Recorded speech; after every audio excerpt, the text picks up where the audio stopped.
What's up, tricksters and tricksetas, and welcome to another Tier 3 sub VOD review presented by favorite trading coach, Charlatano Papito.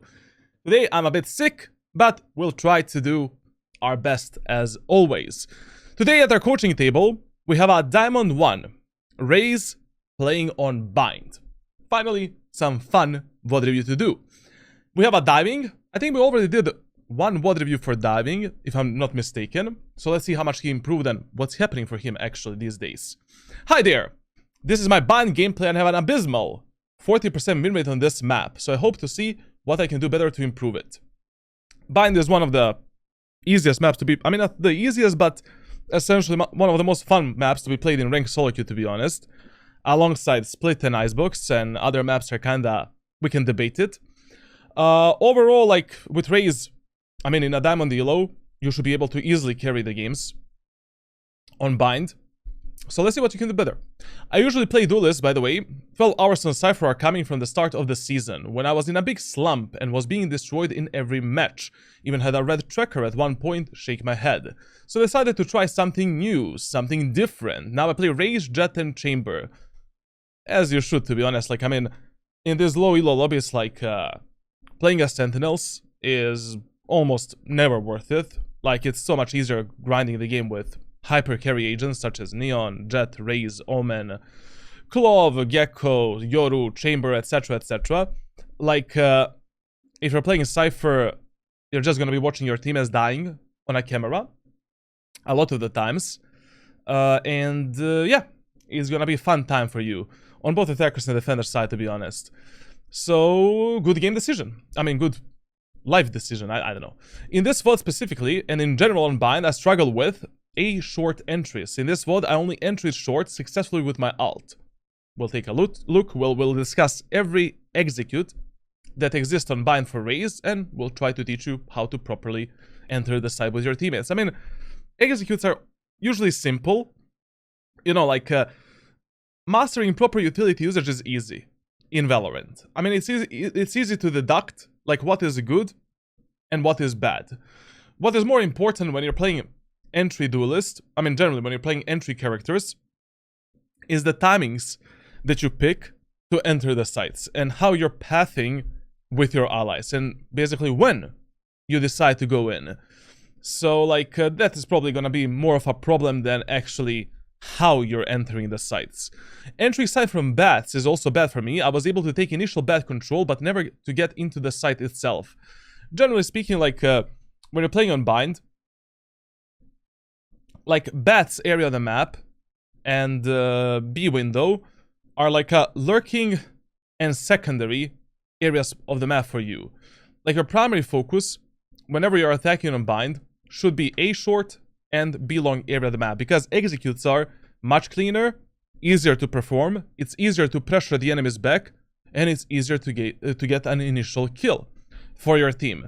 You should be going bats and through the window only if you need to support your teammates, because your teammates are dying there 24/7.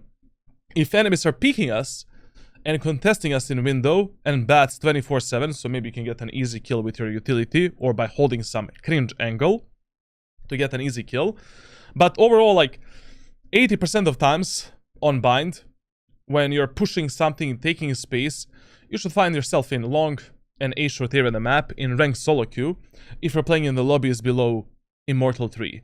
Essentially, touching in the window and touching the bats is just not important. Like, you should not be there. Like, let your teammates lurk there, let your teammates do whatever the hell they want to do in bats and window. Like, as long as you learn how to successfully take A short control, lamps, front of the site, and B long control, elbow, and front of the B site, you should be totally fine. Essentially, those should be your primary positions to execute the sites. And literally only 20% of times you should find yourself in a window and the bats area of the map anyways. Now, B usually goes smoother. Okay, I mean, pushing B site, like, B site is anyways your default bomb site and #1 priority for you on Bind. And generally speaking, if B executes are working, you should just prioritize that on an attacker side. Bind is a heavily defender side map. And, like, generally speaking, you know, most of your rounds you should be winning on a defender side. And on attack, even if you win like 3, 4, 5 rounds, you should be, that is more than good to actually close out the match and win the match on bind. As long as you polish out your defender side, of course. Because every single choke point works in a favor of a defender side players, and especially in low elo and medium elo, players have no idea like how to successfully take like choke points and how to actually execute bomb sites properly. Now, as I said, Bind is a really good map for Raze. It's a map where you should be having like 50, 60, 70% win rate. I mean, your win rate can fluctuate because like of the teammates that you get. You know, like you can maybe you just get really unlucky in one act and get really shit teammates and really huge team diffs on that map, but you should be having a consistent performance on that map with Raze, for an example, because it's a very easy character to carry with on this specific map. Now let's take a look at his tracker. Our friend is a Diamond 1 peak player. Okay, I mean, you're kind of like a newcomer to Valorant, to be honest. Like, I mean, you started playing Valorant in episode 8, Act 1. You know, you're playing Valorant for only 2 episodes. But you have a huge playtime, to be honest. Like, this is more than optimal. This is really good. You know, really good. And reaching Diamond 1 in 700 hours, it is not that bad, to be honest. Like I would say that is slightly above average. You know, a lot of the players in Valorant, like, they invest, like, even thousands of hours to touch Diamond and Ascendant for the first time. So this is not looking bad, especially if you take in consideration your overall performance, like headshot percentage, KD as well, and that type of stuff. Like, not bad. The only bad thing here is, like, you know, you can have much smoother ride, essentially. Like, for an example, you know, investing, like, you're kind of brute forcing your way to higher ranks, just based on natural MMR and rank rating gains. And basically, you know, your goal in Valorant is to reach Radiant with the least amount of hours invested and in a more efficient way. Like, this is literally what we call brute forcing the ranks. Like, just, you know, spamming the game, spamming the hours mindlessly, and just trying to reach higher ranks. Like, with this many hours, if you already have this much time to play Valorant, you should be doing a proper 15 to 30 minutes warm-up before every gaming session. You should be doing some kind of a core aim training every day on every 2 or 3 days. Like 1 hour or 30 minutes of a proper aim training that focuses on all of your current mechanical problems. Also, you should be having some kind of an external training as well, like developing your game knowledge, analyzing why you lose the rounds, why you lose the matches, why you lose the gunfights. Like, this is just pure brute forcing. I don't know what type of training you're doing, if you're doing any training, but I highly recommend you to, you know, this can be much more efficient, much easier grind for you. Let me check something. Like, I don't want to leak or dox this guy, but I kind of remember his name. Like, I should have given you, like, did we have a VOD review with this guy? Oh yeah, we had. And that was in September. Aha, so based on that VOD review, he went from, like, platinum to diamond. Okay. Not bad, actually. I mean, not bad. Like, it is bad still. Like, but to be honest, the training that I have given you, you still have a few months left to complete it. Also, the aim training, as I can see, I recommended you to do for 3 months. So yeah. Okay, let's see why you cannot move past Diamond 1 and what's happening here. Which agents you're maining right now? Let's see the performance, actually. Ooh, brother. Like, man. We probably talked about this the previous time when we had, like, a VOD review with you. Like, this KST is unacceptable. Like, you're still not focused enough on proper team play, refray game, playing with your allies a bit more, staying alive to control the outcome of the rounds. Like with this KST, it is almost impossible to have a positive win rate and to actually be in control of your games and rounds. Like in this elo, your KST should be at least 75%. I mean, that's optimal, but it's easily achievable in this rank. You're still not focusing on, or you still didn't develop a proper team play, proper refray game, understanding when to stop, when to move in. I don't know, like, this is unacceptable. And also your ADR and KD are still on a verge of being bad. You know, not enough. We're not fighting in an efficient way.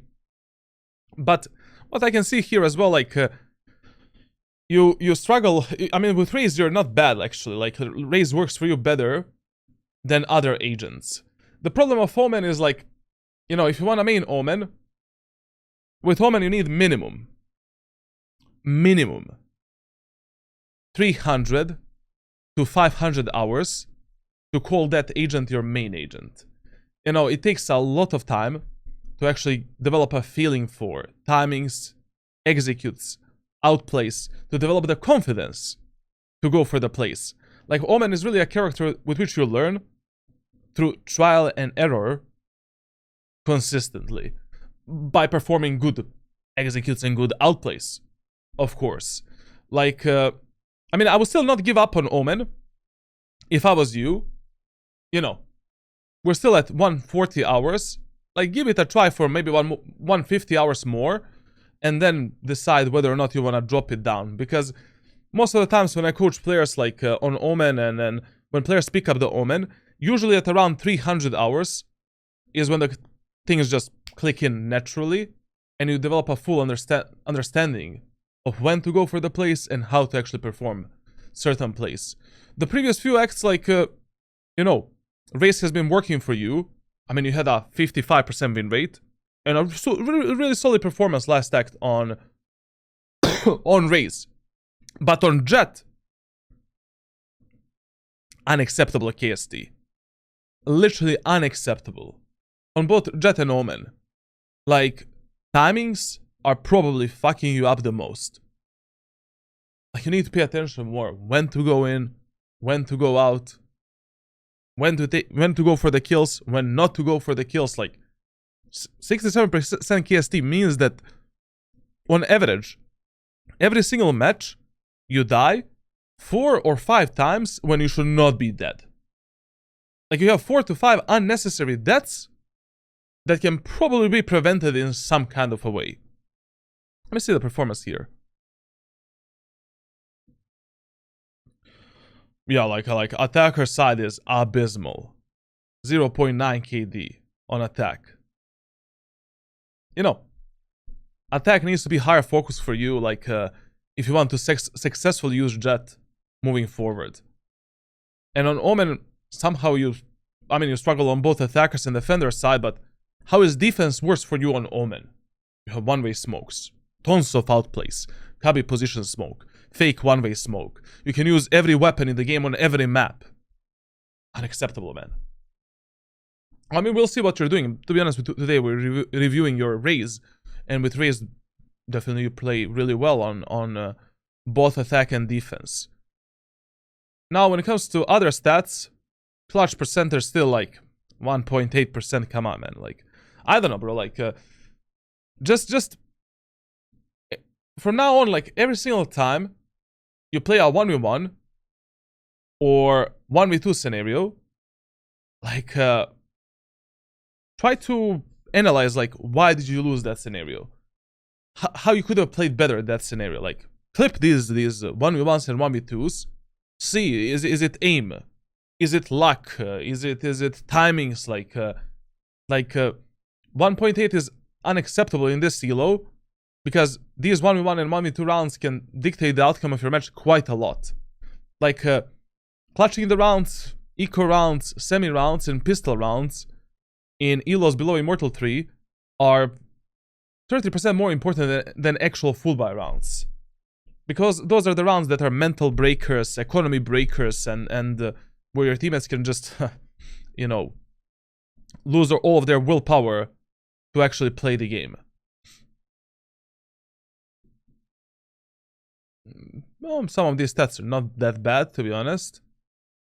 Last that's 400, not good enough. You know, like, in this elo, you really need to have a 1-to-4 ratio. Like, if you play 200 matches, you should have been last alive 800 times. Like, in this elo, you don't trust anyone. Your mother, father, anyone, like, you play, like, with your whole family, you don't trust them. Like, you are the carry, you are the star. Like, you need to learn from your own mistakes. If you're just watching your teammates make the mistakes, you never learn anything new. Essentially, that was their decision. And no matter if it was a good or bad decision, you don't, you know, learn. Essentially, nothing. So, basically, every single duelist player in Valorant should have a list of tasks that you want to complete until you turn on the full baiting and trading mode. Like, you get a kill, you make numbers advantage. Job done on a defender side. Now just play retake, turtle in, play disciplined, focus on what your teammates are doing, support them, play with them, done. Done. You don't need to fight anymore. You need to have a stopping point where you turn off the aggressive mode. Then, like on the attacker side, you want to go for an execute. Pay attention on enemy's positioning, your teammate's utility usage, and the gap between you and your allies. You cannot just randomly go in, like, whenever the fuck you want and go for some kind of an execute. Alone. Expecting to kill everyone on the site. Like, you open the site. You know, you take a specific area of the map. Don't move in, like, this is one of the biggest mistakes. Like, players will, for an example, when you're entering the A set of bind, like, most of the times, it is more than enough from you to just get into this position, and then from this position to fight with your teammates. Like, if you're playing Raze, you drop a nade for the lamps, use one satchel to get into this spot, now you wait. You don't need to instantly pick a fight with the enemies. Wait for your teammates to start moving in. You can do the boombot to basically pressure the enemies in the lamps so that your teammates cannot get peeked, and then you focus on enemies on the site. And then, when your teammates are close to you, we together take the lamps control, fight together, take another area of the map together. Like, when you're playing duelists, like, that concept of, sectors is really important to master and to dial into your gameplay. Like, basically, you know, we have a sector 1, which is this. You take a sector 1 control. Okay. You don't need to fight anymore. Alone. If the numbers are equal and economy is equal. Wait a bit. Then we take a sector 2, which is lamps and this area of the map. Then, if our teammates want to fight backside, and in the sector 3, we move into the sector number 3 together with them. Like, the worst thing you can do when you're playing duelists is leaving a huge gap between you and your second teammate that is entering the side behind you. Don't fight alone. You don't need to do that. In these low elo lobbies, medium elo lobbies, brother, like, so many boosted accounts, boosted players, like players that have lost the willpower to play Valorant. I truly believe that these days, like, I think it's easier to go from Immortal 3 to Radiant than actually escaping Ascendant to Immortal 3. Because how many boosted accounts there is, actually. And how much of a shit show there actually happens. Like, if you're not alive, if you don't value your own life, you just pray to God that your teammates are good. And if they're not, GG, well played. Now, that doesn't mean that you should just be baiting the shit out of your teammates, not moving in, not taking space. Like, God forbid. You should not be doing that. Like, but you need to find a good balance between, like, aggressive and passive playstyle. Like a good balance, like based on what type of teammates and what type of enemies you have. What should be a KST? What should be a good KST and ACS? Generally speaking, like, I mean, ADR, you mean? Like a ADR of 130 is okay. Like, as long as you're fighting only the fights that you need to fight, you're making the numbers advantage and closing the rounds, it's okay. 130 is like on a verge of being suboptimal, but it's okay. KD needs to be above 1, obviously. Like, I mean, in this elo, like, it's so easy to have a KD of 1.1, 1.15. Like, if you're fighting in an efficient way, and you're not losing your life in some stupid fights. And KST needs to be like 75%. 74, 75%. Like, it is unacceptable in this elo to have a KST that is lower. Because that, like, basically, you know, Valorant community is fucked up on the same level as League of Legends community. Like, in both games, you need to play mega reserved until you reach very high elo lobbies. Until you reach, like, 400 plus rank rating in Valorant, for an example. Like, because like 40% of games are an auto loss, essentially, which is stupid, obviously, but they're auto loss because of the community and bad matchmaking system. And then you don't know, like, what type of teammates you get. Are they boosted? Do they have a willpower to play the game? Will they troll after one lost round? Like, every round matters a lot. Literally every round. You win 6 rounds in a row. You lose 1. I don't know. You know? That's why, like, when you're grinding from up to for Radiant, I mean, we're grinding. Valorant is a very mentally taxing game. Mega. Like, you need to play every match with 300%. If you care about your rank, of course. Like, if you want to play for fun, like, just run it down, do whatever the fuck you want, obviously. But if you want to get Radiant, like, every match you need to play with 300% focus. You need to follow, like, 100 rules within your gameplay. Like, if you want to have a successful grind, essentially. Like, you need to pay attention not only on enemies and yourself, but you need to pay attention on what teammates you have, what they are doing, compensate their mistakes. Like, I mean, that's why I like coaching in this game, because it is not as simple as Counter-Strike. Counter-Strike is mega simple, like, obviously. But in this game, like, there's so many things you need to pay attention on. And that's why you should be developing everything. If you're just focusing, let's say, for example, on your mechanical skill, well, good luck. Good luck. Because mechanics can just carry you to a certain level. And for everyone, that's a different skill ceiling, essentially. Once your aim stops working, GG, well played. You know, at a certain point, your aim is going to be on the same level as everyone else. And if you didn't improve other skill sets, you know, game knowledge, decision making, team play, adaptiveness, mentality, like, some psychological shits in Valorant, like, you're just cooked, essentially. Like, for an example, you know, I mean, I'll explain, like, everything throughout the VOD review. Anyways. Now, when it comes to agents, as I said, like, I don't know, man, like, you know, on bind, you should be, like, your bind performance is really bad. Like, this needs to be much better. And this can be, this can be much better. Like, you're playing Raze and Omen, the best agents to carry on bind.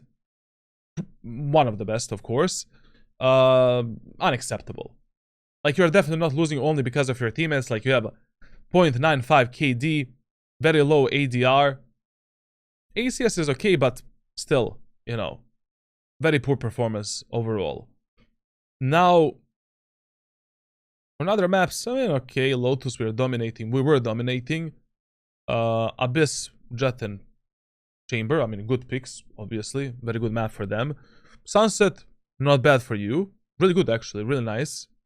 With Raze.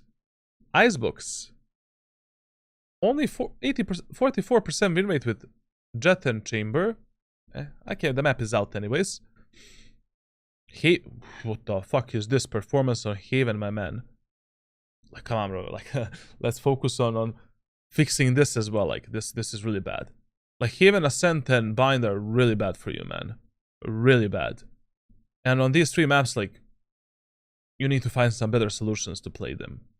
I don't know what you're doing on these maps, but, you know, rank playbook on a Discord server, apply those rules, strategies, tactics, pathings, positioning. You should be more than fine. In this elo, at least. Until Immortal 3. I mean, okay. To be honest, like, very good performance in full buy rounds. Pistol rounds, okay, not bad, but it can be better. Semi rounds, very bad. Like, I don't know what you're doing in the semi buy rounds. Like 69% KST, not really the most optimal performance. And in eco rounds, man, like, you're playing movement type of characters. And you have a 0.86 KD in eco rounds. How? Get that shorty, dash into the enemy's face, trade yourself for like 1-2 kills, done. Like, you're playing, I don't know. Maybe your positioning is bad. Maybe your mentality and mindset, how you play the eco rounds, is bad. But in eco rounds, you're just like a kamikaze. If you're playing with movement agents. Like, the first opportunity you see to outplay an enemy, to fuck him up with a shorty, classic pistol in the face, like Bucky, whatever. Take that opportunity. What's going on? But of course, like, your weapon versatility is shit. Literally shit, bro. Like, still, this is ass. If you want to have easier time grinding up to Radiant, it's much better for you to have a better weapon versatility. Like, having 1,400 kills on 1,700 kills on Vandal and Phantom, and your third weapon is Operator with only 177 kills. How? Like, what do you expect? Which weapon you buy depends on a map, yours economy, enemy's economy. What is the easiest way for you to make a numbers advantage, to punish the enemies, to counter the enemies? Like, Vandal and Phantom, yes, they should be the weapons that you prioritize the most, you know, in most of the rounds. But there's probably, like, you can probably find easier time carrying the matches, taking the kills, and being a useful asset for your team if you diversify yourself a bit more. How is Shorty down here, bro? It should be your primary, secondary weapon, and with Jet, Raze, and Omen, you should be getting tons of Shorty kills. Trading yourself bop through the smokes when the enemies are close. Like, what the fuck? Bucky as well. Judge. Split and Bind are now in the queue. I mean, Judge should be one of the main weapons you play on a defender side of these maps. So easy to punish these boosted, like, Diamond Ascendant and low Immortal players. Idiots, basically. Bulldog, I mean, okay, like, the most optimal anti-eco and Halberd weapon, you know?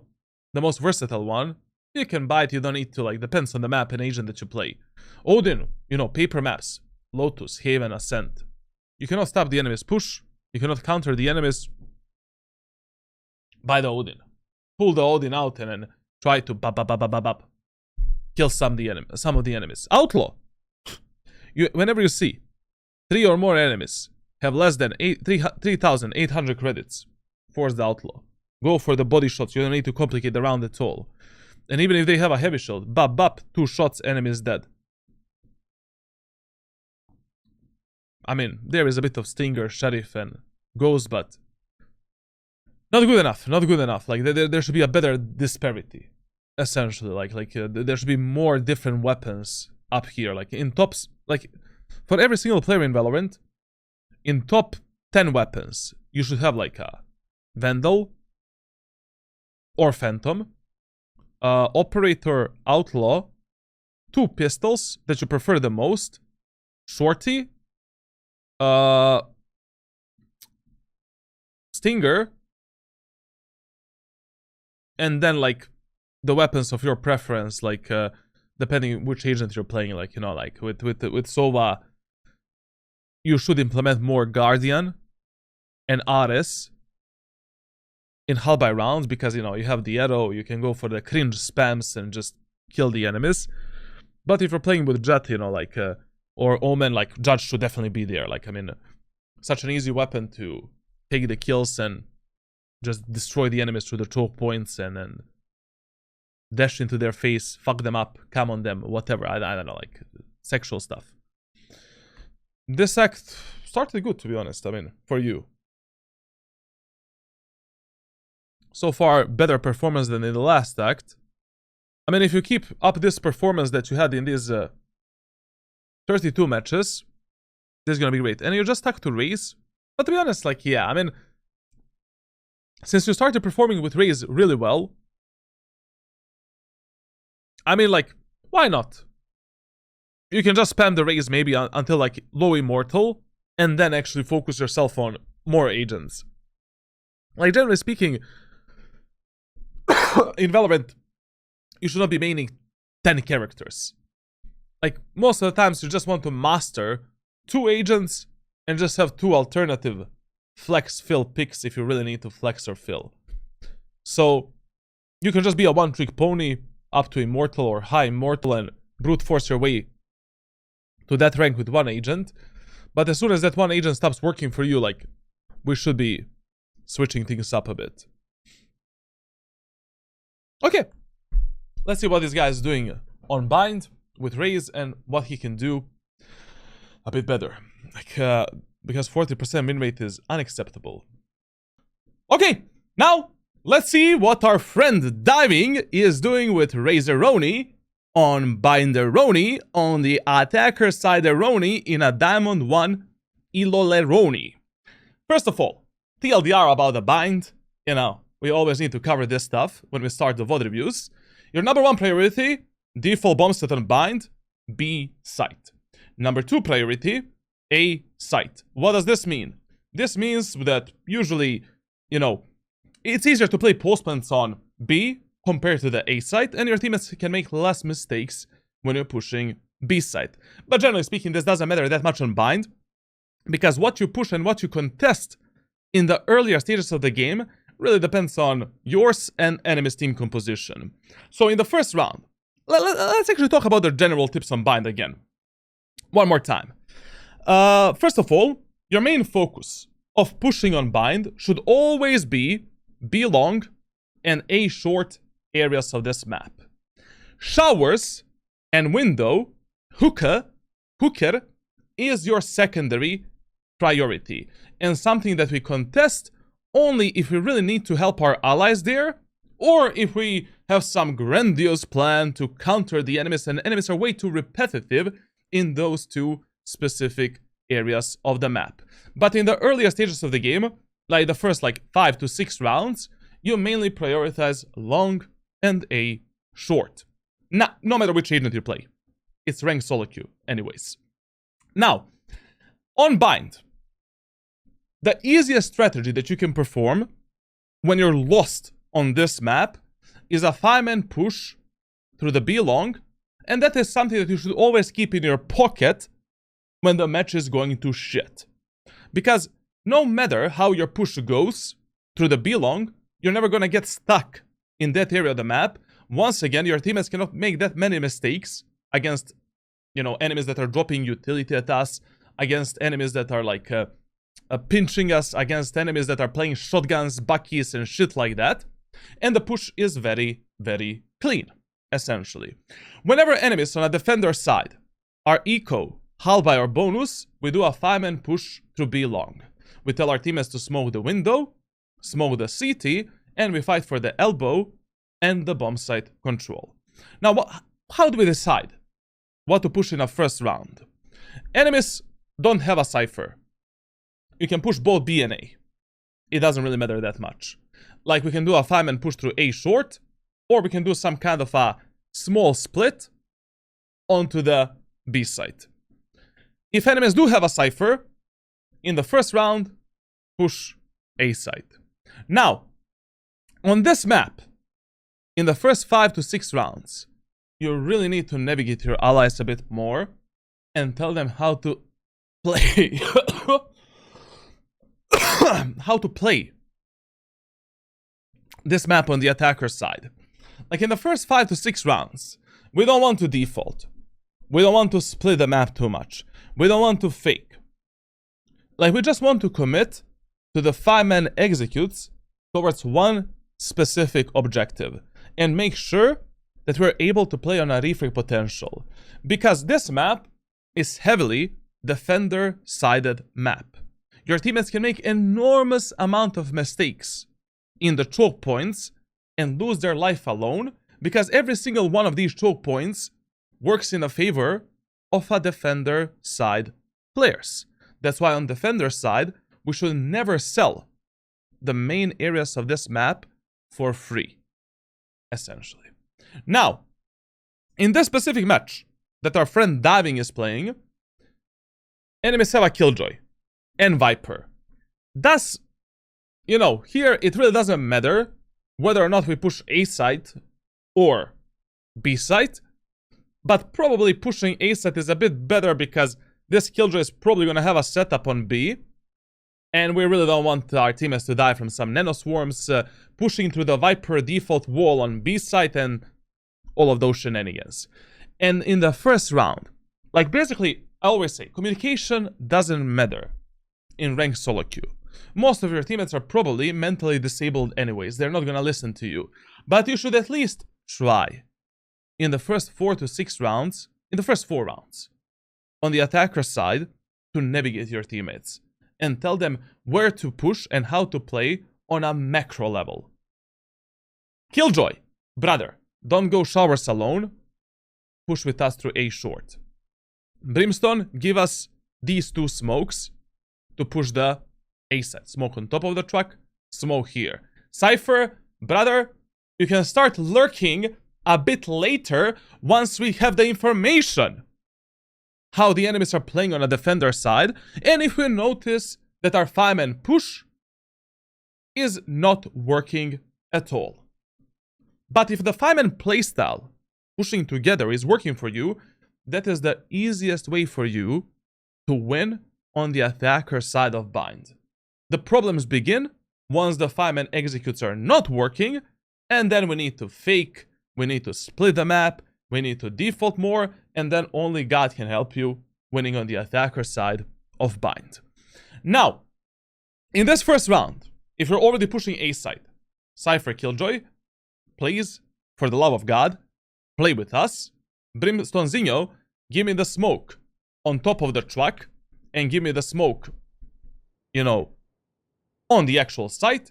Let's fight for the front side control, let's fight for the lamps, and then we'll see how the round goes from that point. How much we need to over-aggress, how much we need to pressure the enemies, etc, etc.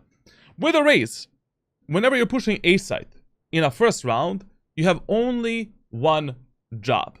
And your job is the following. You buy a classic pistol, light shield, with 2 satchels. We jump spot this angle for our teammates because they are never gonna jump spot this, like ever. Like they're probably gonna peek this like mental gorillas. And we reveal the enemies. Now we push with a nade at the lamps so that enemies in the lamps cannot contest us and our teammates as we're taking the A short space. As the nade is flying, we clear this angle and we're instantly going for the execute like this. So we're flying over the truck, behind the enemies in the lamps, backstabbing the enemies in the lamps, taking the lamps control fast, taking the front side control fast, and that is your only job in the first round. And the only execute that you should perform in the first round. But you need to emphasize to your controller, Brimstone, please give me smokes here and here as soon as the round starts, or 2 or 3 seconds after the round starts. And, you know, you need to practice this in a custom server, you know, like, there is no easy way learning this type of shit. Like, even what I've showcased you right now is not good enough. Like, you should be flying over the truck directly into the lamps, doing a bunny hop into the lamps and getting in this position. And then from this position, contesting the enemies in the lamps, killing them, and opening this area of the map for your team. Then, Depending how many kills we get, how many enemies are playing backside, what your teammates are doing, depends how aggressive or passive we should be playing at that moment of time. I need to disable that button, or else that's gonna be, you know, kind of fucked up to listen this whole match.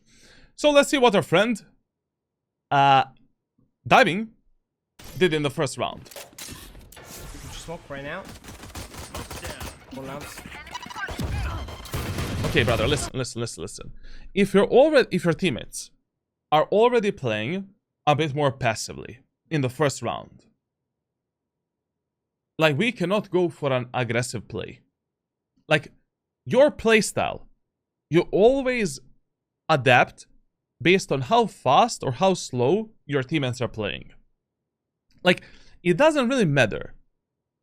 Most of the times, it doesn't really matter when we're gonna execute a site, how fast we're gonna push. What matters more when you're playing Duelist is like your spacing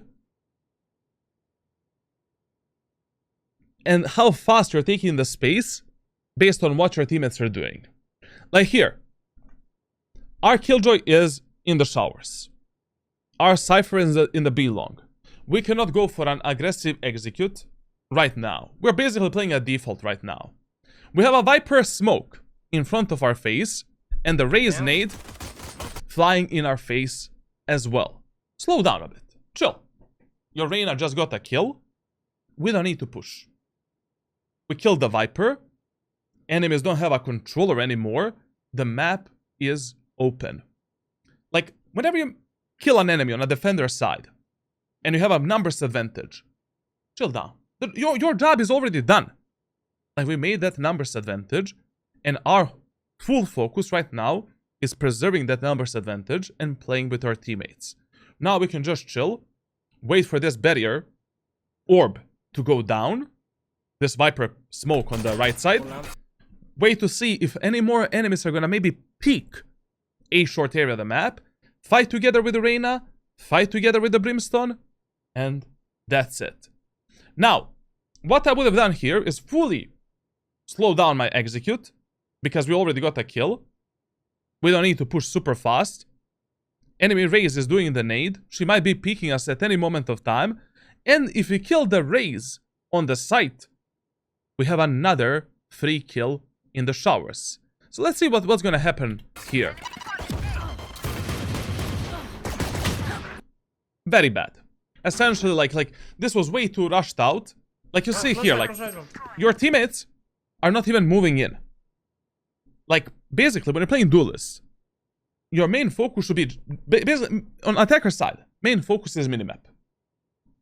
Like, your eye should be on the minimap 50% of times when you're playing on the attacker side. 50% of times. You cannot be on top of the boxes before your teammates start moving through the A short area of the map. It is just stupid. It is pointless. Like, this is why your KST sucks, and why the KST of most of the players suck when they're playing Duelist. And this is why you lose so many rounds and so many matches in Valorant when you're playing a Duelist. Like, on the attacker side.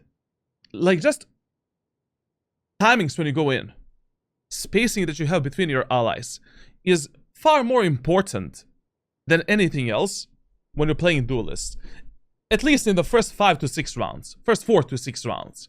Then, as the match is progressing, depending how enemies are playing and how our teammates are playing, we can adapt our playstyle a bit. Like, I mean, if our teammates are really shit, we really don't need to play with them. We need to go for some solo plays and try maybe to take space alone and kill the enemies alone. But it's still way too early on in a match to be losing the life, our life, this early on. Now this round can go in any direction. And in the first rounds of every map in Valorant, like of every match in Valorant, those are one of the most important rounds for you. Like, those are the rounds that you should be winning 60 to 80% of time. If you want to have a high win rate in Valorant, because they dictate the mentality of your teammates, they dictate the economy in the earlier stages of the game, like second round outcome as well. Like, you don't want to play like an aggressive gorilla in those first rounds. Like, I always play first rounds a bit more reserved. That doesn't mean, of course, I will go for executes. I will try to pressure the enemies, but you need to pay more attention on what your teammates are doing at that moment of time. Let's see how this round ends, because they're probably gonna lose it. I don't know. Okay, he muted the game. Actually, we might win this shit if they don't sell the kills to the Reyna. Did he speed up the clip for us? Like, what's going on? No, it's not sped up. Okay, now Reyna is a 1v3. My guy has a Parkinson's disease, bro. Like, what's this switching, bro? Like, come on, man. Okay, we won the round, but it was way too much of a gamble. What we did in this round, like relying on our teammates to close out this round for us. Now, on bind, whenever enemies are eco, halby, or bonus on a defender side, 5-man push through the B-long area of the map. Don't complicate these rounds.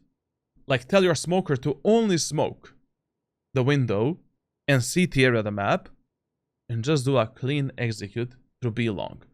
There's no way enemies can fuck you up with the close-range weapons, with the shotguns and shit like that. Push and execute is extremely clean. We can clear enormous amount of this area of the map with our utility. You know, we can pressure the enemies in B-long with our boombot. Bop, bop. We can clear this area of the map with our nade, and this allows the enemies to peek us from there, and then we go for some kind of a safe execute together with our allies. And whenever you are playing some kind of an eco or halby round yourself, then pushing through A short is a great idea, because closing the gap with the enemies in A short and lamps is the easiest shit you can do on bind to get some free kills with a shorty, judge, bucky, stinger, and, you know, close range weapons. Now, if your teammates decide to push A site against the enemies that are eco, halby, or bonus, whenever you're pushing A against enemies that are eco, don't go into the lamps alone. Like, make sure that you have some kind of a utility to go into the lamps, or bait your teammates a bit and let them go in first. Because Charlatan is probably gonna play there with a shorty, with a bucky, and you will meet God in a matter of seconds. Like, your job when you're pushing A site on bind in eco and halby rounds is just to take this initial space right here, and then slowly take all of these sectors together with your allies. And of course, on every single map in Valorant, whenever enemies are eco, halby, or bonus on a defender side, we just want to play together as 5 and take one specific objective together. Let's see what we're gonna do.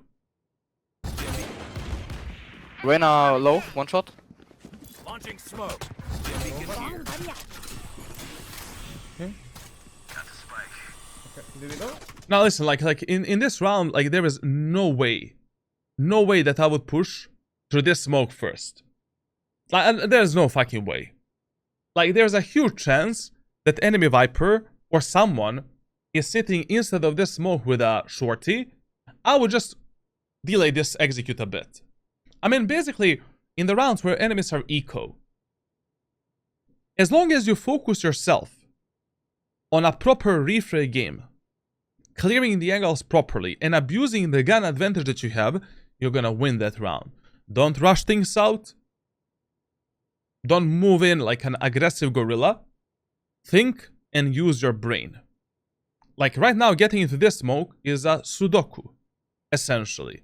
The boom that he did to clear the left side is okay, you know?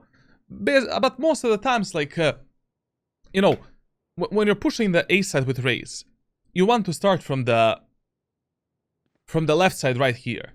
And we want to jump spot the enemies, send this boombot, because this boombot will clear this angle, and then it will go into the smoke as well, clearing the smoke. Like, that is why 90% of times I will start like this, and to prevent the enemies from peeking. But of course, like, I mean, you can send a similar boombot like this, but sometimes enemies can dodge that boombot and then peek you on timing and kill you. But if you send a boombot that's directly going into the enemy's face, they cannot dodge that boombot ever, essentially. Now, this, and of course, like, please, like, no matter which type of a boombot you send in a short area of the map, make sure that that boombot also travels like this. It's gonna go behind this box and potentially locking onto the enemies that are sitting instead of this one way on a short, or in this area of the map right here. That is how you maximize the efficiency of your utility. Now, Jesus Christ help us. Like, there's absolutely no reason to push through this smoke right now. And this is another reason, like, I mean, you know, we don't see the enemies in the lamps. Enemies can start spamming us at any moment of time. We're in the Viper Pit. We're such an easy kill. Anyways, like, whenever you're pushing a short of bind, 99% of times, you want to drop one piece of your utility towards the lamps. Like, either the boombot should be traveling towards the lamps as you're doing this, or you should be sending the nade before you get on top of the boxes, this allowing the enemies to peek us, and then we go in like this. And now, with the Judgeroni, we close the gap with the enemies. We can just bop, push in, or wait for our teammates, and then together with our teammates, we take inch by inch of this map. Like, it is stupid, you know, getting, instead of this smoke alone, Viper smoke, making the footsteps as well while we are doing this. Like, whenever I'm getting on top of these boxes, like, I will always use the shift so that enemies don't hear me when I'm getting up here. Like, shift, get up, and get ready for an execute. And you want to be immediately sending it towards the enemies in, you know, like, basically, Raze has some really easy executes. Like, you don't have that many executes to perform when you're pushing the a short area of the map. Like, you either want to go into this corner, you want to go into this corner, you want to go above the truck into the lamps, or you want to go all the way into the showers, backstabbing the enemies in the showers and pinching the enemies in the showers together with your teammates. Like, there is 99% of times, there's no reason to do anything more than this. And which execute you want to perform depends, you know, like, how good are your teammates, how bad they are, like, how good are the enemies, where the enemies are positioned, what type of utility enemies have, etc, etc, etc. Another really unnecessary death, pointless death, that should not have happened to you. Also, please, like, what the fuck are these smokes from your brimstone? Like, when we are pushing the A set of bind, when the enemies are eco and hull by, we drop the smoke here, we drop the smoke here, and that's it. We don't need to smoke anything else. And maybe Brimstone, because he has 3 smokes, can do a smoke on top of the truck. Like this, this, and this should be smoked.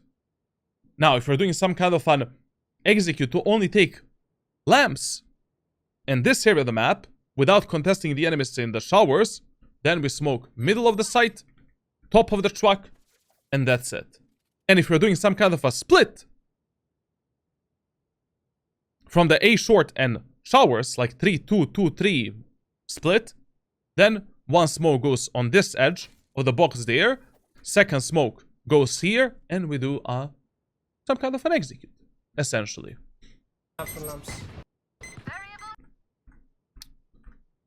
This round, nah, there's no... Did we lose this round? Yeah, we lost it. Listen, generally speaking, on bind, it is really, really stupid in this second round to do anything else except doing a 5-man push onto the B set to be long, together as 5. Like, there's really no reason. In all of the lobbies below Immortal 3, below high elo, you will win this second round 90% of times, if you just do a proper 5-man push through B long, 99% of times, essentially, how we played the second round was fundamentally wrong. And basically, in the first 4 rounds, you need to be IGL in ranked solo queue. You know? Tell your teammates what to do, where to go, and of course, if they don't want to listen to you, like, adapt to them, and, you know, you need to figure out with who you want to play. But most of the times in the first few rounds, your teammates are going to listen. Like, they're waiting for someone to give some kind of a call out.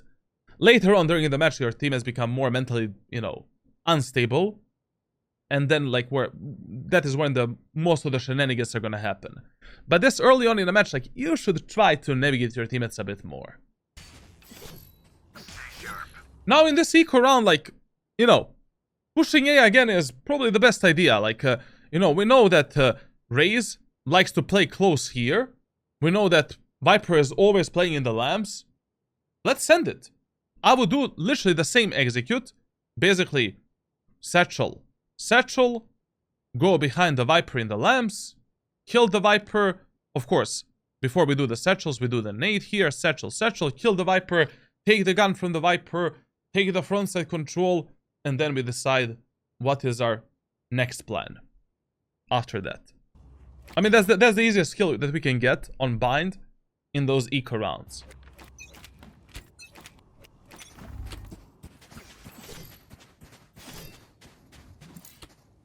Okay, listen, like, whenever you're pushing the B-long area of the map, and enemies have any type of a pop flash, play the anti-flash system. Basically, like, just hide here, or here, until your teammates reach this position, and then push together with them, once they reach this spot.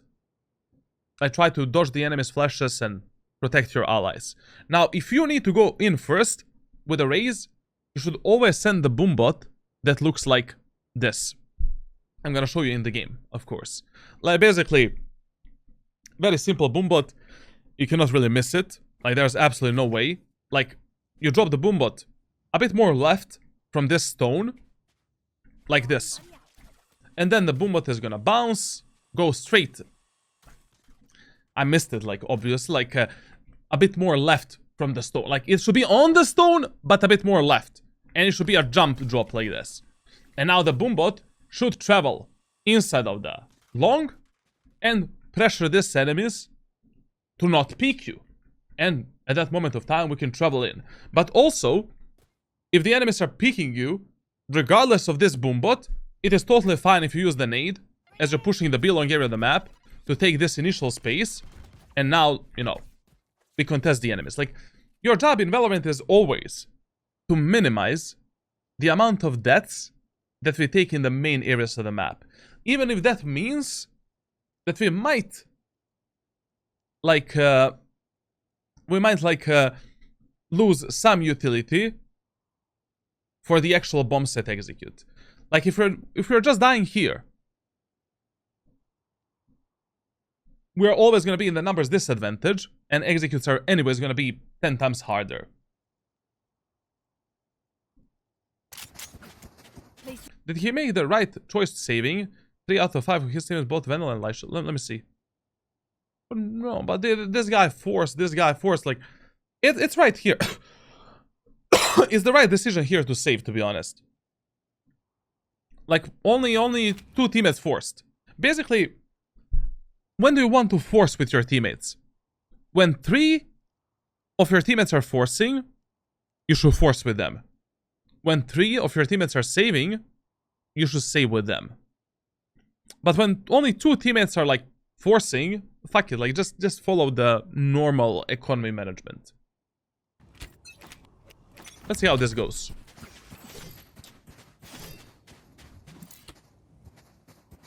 They have Arena, they have Gecko. That was interesting.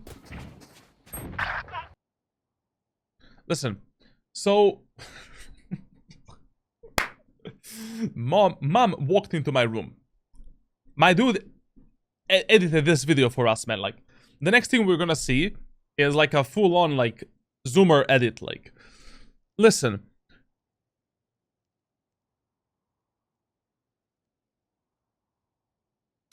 always look at the window and hookah area of the map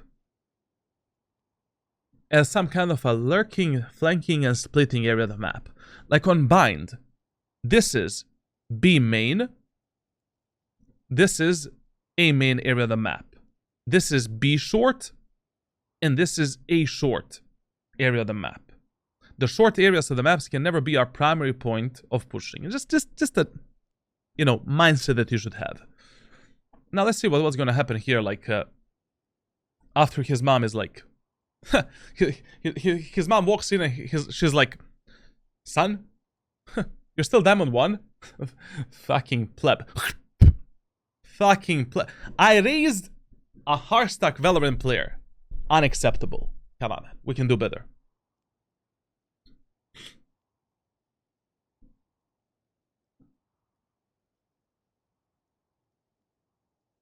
Listen, like, also one more tip I need to give you for these eco and halberd rounds. Like, you really want to play them a bit more aggressive. Like, essentially, you want to pressure the enemies and try to search for the kills before your teammates start dying. Like, in these rounds, you can play as an aggressive gorilla. Like, as soon as your teammate... as soon as your teammate, Cypher, died in the window, we should have sent it onto the bomb site. Like, we don't want to allow our teammates to take these long-range duels with the eco and halberd weapons. Like, I would immediately do this. So we have a classic light shield, 2 satchels, and a boombot. Send the boombot towards the, you know, like, how do you call this? Like, elbow area of the map. Like, we can just bounce it here as well. Send the nade so that enemies cannot peek me from there. And I will just do this safe execute. And from this position, I will be supporting my teammates and pressuring the enemies so that they don't have a chance to die in a long-range fight. Like, if enemies stop our push here, I mean, we're fucked in this round. We have only a classic pistol and light shield, and enemies have a Vandal, Guardian, whatever. Like, I mean, we cannot, with a classic pistol, kill the enemies. I mean, we can, but chances are highly improbable, essentially. So that is why we should have played a bit more aggressively here and try to pressure the enemies before they make a mashed potato out of our allies.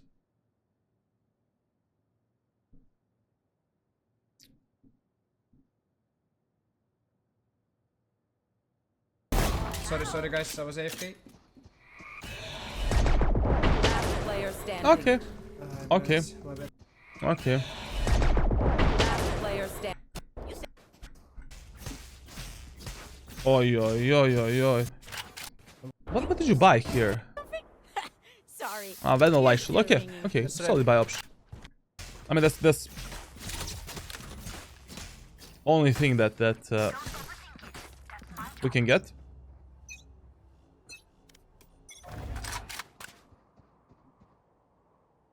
Once again, like how we were trying to play bind on the attacker side in ranked solo queue with random teammates is just fundamentally wrong for this elo. Like, you really don't want to allow your teammates to have so many of these solo duels and to let them do whatever the fuck they want. Like, the best thing to do on bind in the first 5 to 6 rounds is always playing together as 5 and pushing either A set or B set together. And every single one of your teammates should have someone that can refrag him at any moment of time. Like, this killjoy can die in now. That's the problem of bind. Like, literally every fucking choke point works in a favor of enemy team.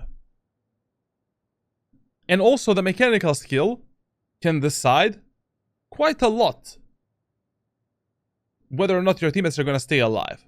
And I really don't want to gamble on the mechanical skill levels of my allies. So, try to communicate with them. Tell, Killjoy, brother, I'm gonna suck your pussy for 10 hours straight. Please play with us. I'm gonna buy you the new Arcane bundle. Please play with us. Of course, that's a lie. Like, she's never gonna see me ever again after this match, but, you know. Okay. One right side. Okay, good. Boombot. Listen, like... what the fuck is this, bro? So... when you're pushing the window area of the map, with Raze, your default push to the window should look like you're, you know, like what you did here is not bad, obviously, it is good. We should be pushing the B short area of the map, always from the left side, dodging the flashes, dodging the enemy's peak, and going from this position. Then we pull ourselves from the wall, we jiggle peek this angle, jiggle peek this position, and clear these spots. Then, from this wall here, we're sending the boombot to clear the left side. But wait, you know, don't push in fast. Wait for the boombot to fully clear this area of the map. And if the boombot locks onto an enemy, don't immediately pressure that enemy. Wait for that enemy to either destroy the boombot or for the boombot to explode. Because 80% of times, players will be playing shotguns in this hookah area of the map. Because it's so easy to defend it with fucking shotguns, obviously. So, if they peek you, they're dead. If they don't peek you, and they destroy the boombot, no problem. We drop a nade, we drop a satchel, and we take the easiest kill of our fucking life. Don't rush things out. Don't give the enemies such a free kills that you're doing right now.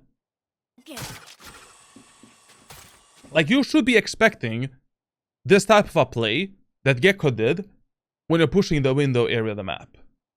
Like, you need to expect it. Right side. Target. You know, give the boombot, you know, a bit of the time to actually clear that area of the map. And then move in. Like, slow, methodical, good play is always better than a rushed out, bad play. Period. Anyways, your main priority to execute on the attacker side of bind should always be B long and A short areas of the map. Like you should literally not touch these two areas of the map unless enemies are way too repetitive and you get an idea how to fuck them up. You know, like for example, what we saw in these first 4 rounds of a match. Enemy Viper is always playing A site, and she is playing passively in the lamps. Easy kill for us. Enemy Raze is always playing the A site, and she is playing somewhere on the A site. She can play maybe on some kind of an off angle or close to us. Enemy Reyna is always peeking the showers and taking this initial duel. And enemies are not fighting for the B long area of the map. So, what is our plan? We can wait for the Raze to peek, for the Reyna to peek on some kind of a good off angle, delete the Reyna, and then, you know, move into the site. We can also use double satchels to go behind the Reyna with a Judge, Shorty, Bucky, whatever, kill the Reyna, take this space, and then move into the site. We can easily fuck up that Viper in the lamps with a boombot, nade, and some double satchel, open that part of the map for our team. And if we really want to push the window, we just need to take window a bit more methodically and a bit slower because already, like, you know, enemies have been playing in the window with the shotguns 2-3 rounds in a row. Like, we should be expecting them close to us. If the boomer doesn't scout anyone here, we should be dropping the nade onto the enemies here. Like, basically dropping this type of a nade, waiting to see if enemies are gonna peek, and if they don't peek, we just move in. Voila! We have a hookah for free, and now with the satchels and utility, we can go for some kind of a clean, safe execute. Last player standing. By me.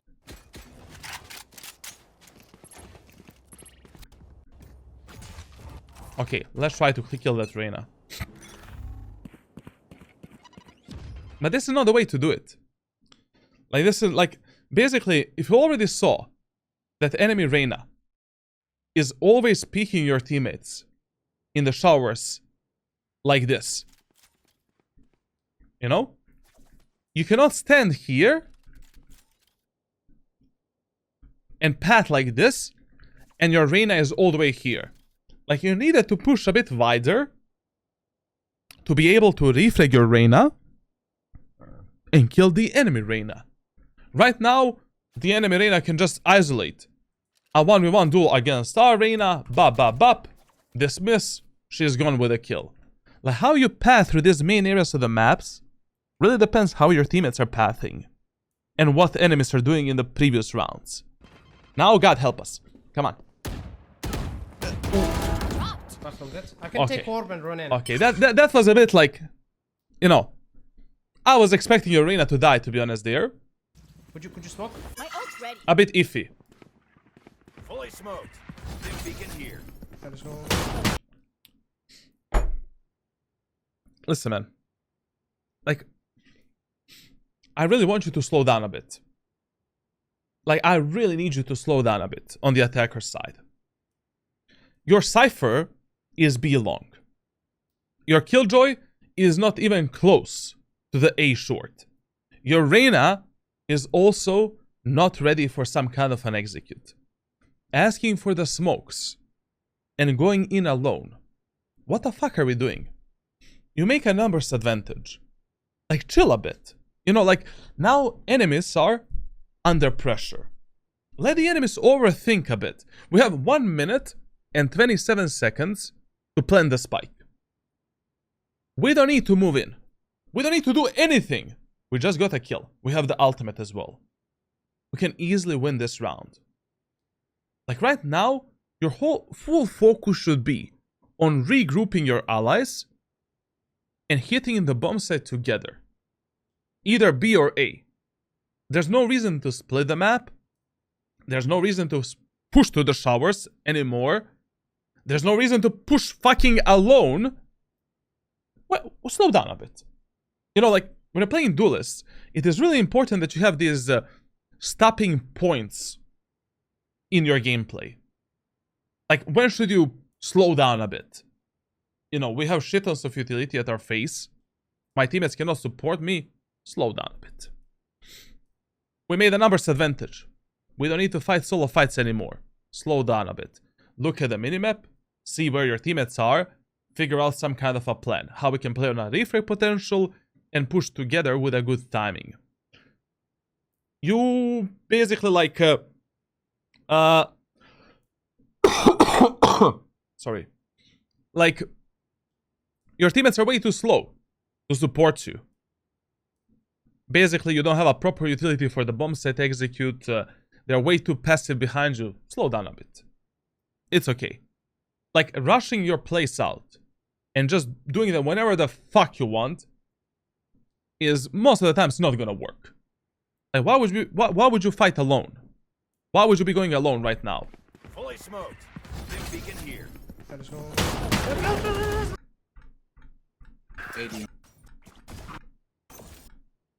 Maybe they win this round, to be honest. Player. Oh, my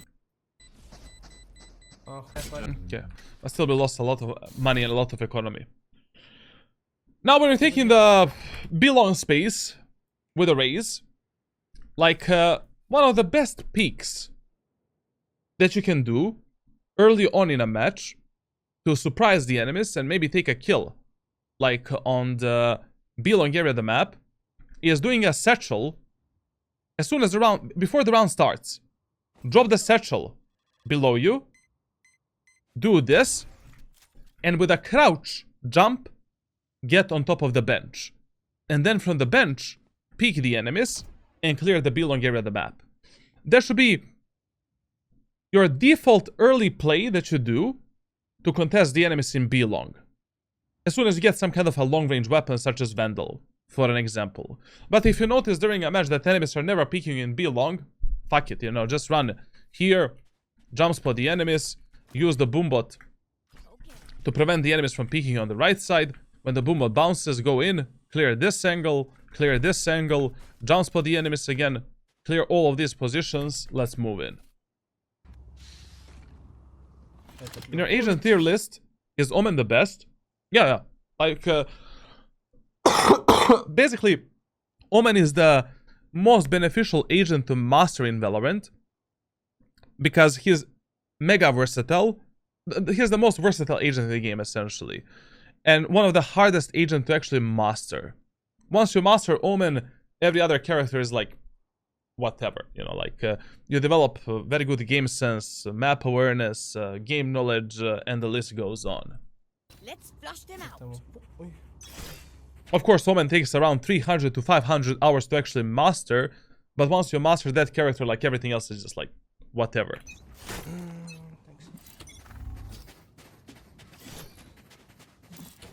Out of charges.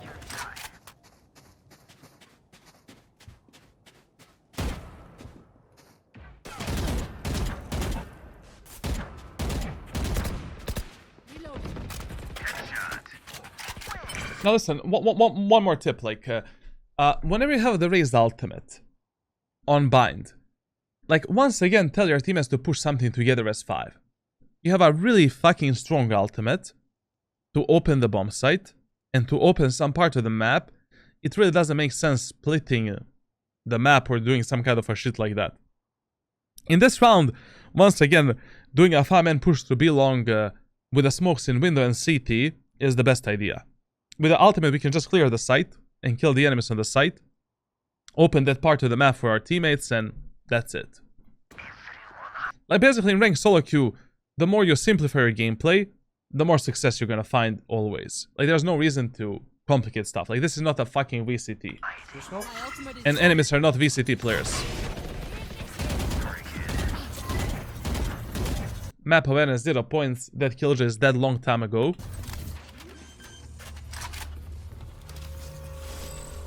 down. Smoke's down. Now, in the post plans, like, you always play as aggressive as your most aggressive teammates are playing, and you try to compensate their mistakes and try to play on the refrag potential. But don't peek first and don't push first. Value your life over the life of your aggressive gorillas. Like, right now, if you die, this round is still losable. Oh, trust me, like, I mean, 2 versus 5. If you die, your teammates are 4 versus 2. They can lose this round. Easily. Why is there no sound, bro? Like, what's happening with the sound in this match?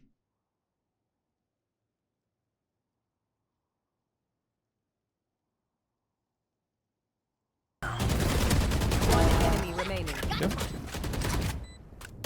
Reloading. And also, like, listen, whenever you have a shit economy during a game, your job, like, in those specific rounds is not only to win the round, but to win it with the least amount of casualties possible. You really don't want to die. You really don't want to, you know, sell the guns for free and your economy for free as well. Like, if I only have 550 credits, I'm gonna play mega reserved. Like, to preserve my economy and to preserve the economy of my whole team.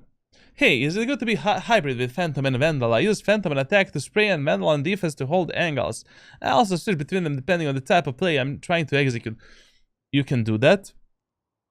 Why not? It's okay. You know, it really doesn't matter. Like, as long as you master both of the weapons and you play them on the equal level. Reloading. CT. Long. Okay, solid ending of the round. Once again, I mean, we have the ultimate, you know, it's stupid to default, like, why the fuck is Reyna showers? Why the fuck is Cypher A short? Brimstone is alone with a spike in B short. Like, what the? Why do you hate yourself, bro? Like, just look at, like, take a look at my unranked to Immortal series with Raze on my YouTube channel. My main YouTube channel. Like, I was always trying to keep my teammates in check when I was playing on bind on the attacker's side. Like, I very rarely allowed them to go for the solo plays, very rarely allowed them to default or do some kind of a solo shit like this. Especially when it is unnecessary. I have the ultimate, I'm gonna open the bomb set for you guys, send the boombot, send the nade, kill one guy with the ultimate and satchels. Like, there's no reason to complicate. the round.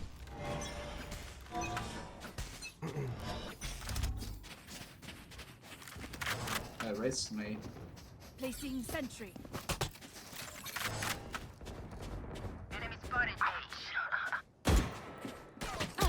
I mean, to be honest, like, it is okay that right now, he is not using any of his utility to take the space in the B long area of the map, because for 6 rounds, enemies never contested us aggressively in B long. And this is such a huge mistake. Like on Bind, one of the main mistakes you can make on a defender side is not contesting the enemies in the main areas of the map and selling all of this space for free. Literally the worst shit you can do.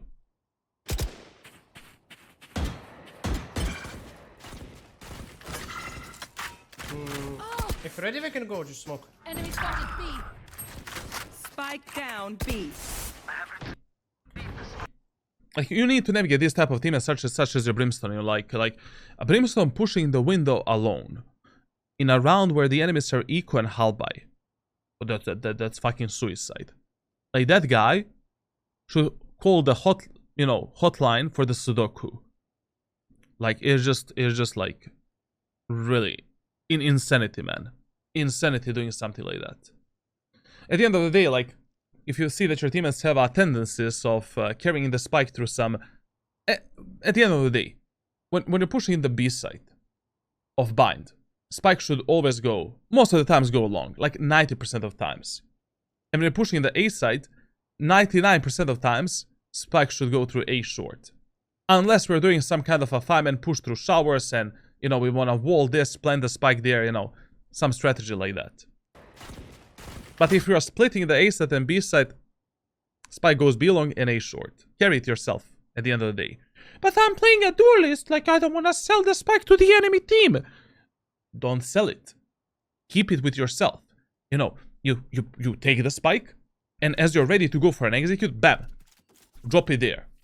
So once I go for an execute, at least the spike is not chilling with the enemies in the window, where it's 10 times harder for me to fucking retrieve it and to kill the enemies that are playing Judge, Bucky, Shorty, shit weapons like that. I mean, good shit weapons.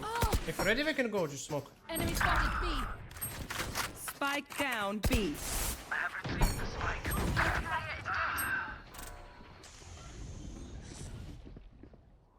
And here, like, I will definitely go back, man.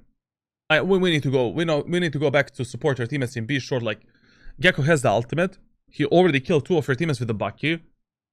Like, fuck it. Leave the B short. Enemies can lurk behind us through A short. Like, in this 3v3, as long as we play together and we kill that Gecko in the window, we win this round. You have the ultimate boombot nade. We can flush that guy out of the window easily. Here, staying here in long and waiting for some enemies to peek you, like, doesn't make sense. This Reyna and Killjoy will die at any moment of time. Like, you always base your plays based on, you know, what's happening on the map. Yes, we have some strict path that we want to follow, a certain set of rules that we want to follow. What the most important skill set in Valorant is adaptiveness. Now, unfortunately for you, adaptiveness is something that you build as you're improving your game knowledge, as you're doing enormous amount of self-VOD reviews of others, and as you're improving your decision making, as you're starting to realize your win conditions. And the easiest way to improve adaptiveness is by having some type of a long-term coach that is actually going to support you, you know, through months, essentially. But or some kind of a friend that is higher ranked than you. But in these type of scenarios, like, you know, I'm 3 versus 3, Spike is in window, like, I don't fucking care what's happening on the B side, B long, A short. Like, I'm going with my teammates, killing the enemies in a window, and then whenever you're 3v3, as long as we play together, we can. It is the easiest way for us to win this round. Period. Thanks God. One enemy remaining. Last under hookah. Spike down B. And this here, what he's doing right now is also bad. Very rushed out play. No sense. Like, you're 2 versus 1. And you're giving the Killjoy 1 versus 1 gunfights everywhere. Come on, bro. We are not in silver, man. We are diamond 1. The enemy killjoy is in the hookah. Our killjoy is here, very low HP. Spike is dropped here, we're long. Killjoy, bro. Don't peek, I'm coming. You shift slowly towards your killjoy. Enemy killjoy is pressured by you because you just did a nade behind her. We destroy the enemy killjoy turret. We wrap towards our killjoy. Use the ultimate, use the satchels, win this round. Or just bombard the enemy killjoy with a boombot and nade and win the round without using the ultimate. I got the spike.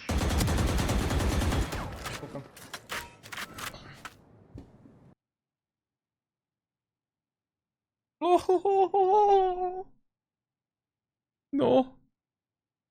No. No.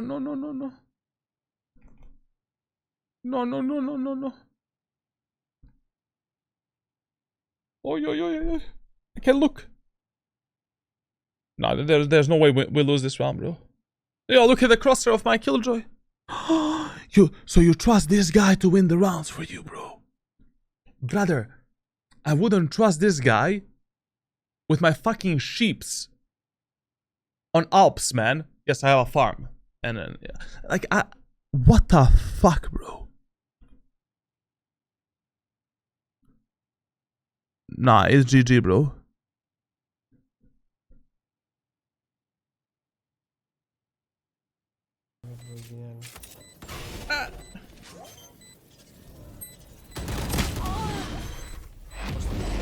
So, we lost. So, we played 7 rounds thus far.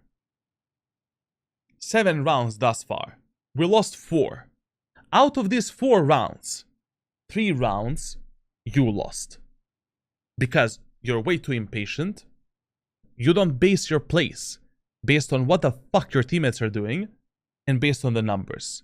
You're giving the enemies an easy time to win the rounds. And you're just, if you play Valorant like this, in low elo and medium elo lobbies, you're just playing a roulette. Every time you're dead, you pray to God, and that's it. That's the only thing you can do. And trust me, no matter how much you pray, you're not gonna improve your allies. And they're mostly gonna lose the rounds like this. You need to contribute to closing the rounds yourself. And value your life a bit more. Value the refrag potential. Play with your team. Fuck it.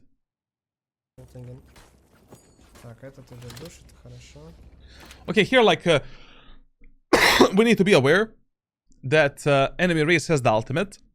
One of the most common plays of Raze players is pushing us through A short with the ultimate.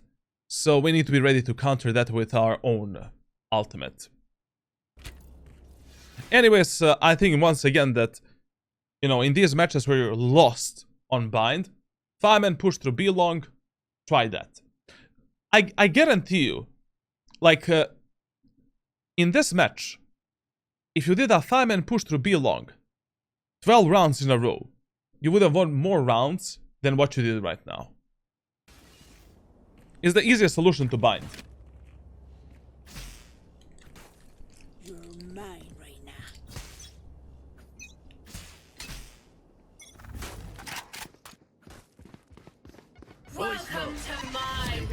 Okay. Don't go. Now listen, whenever enemy Viper does the ultimate on some bomb site, avoid that ultimate completely. In the ranks below Immortal 3. It is not, like, just reset the round, tell your teammates to slowly rotate towards the opposite part of the map where there is no Viper ultimate, and even if you're fighting 4 enemies on the B side, you will have higher chances of winning that round rather than relying on your teammates that they're gonna clear this ultimate properly, especially in a Diamond Ascendant lobby. Just don't go here. Like, let's go back.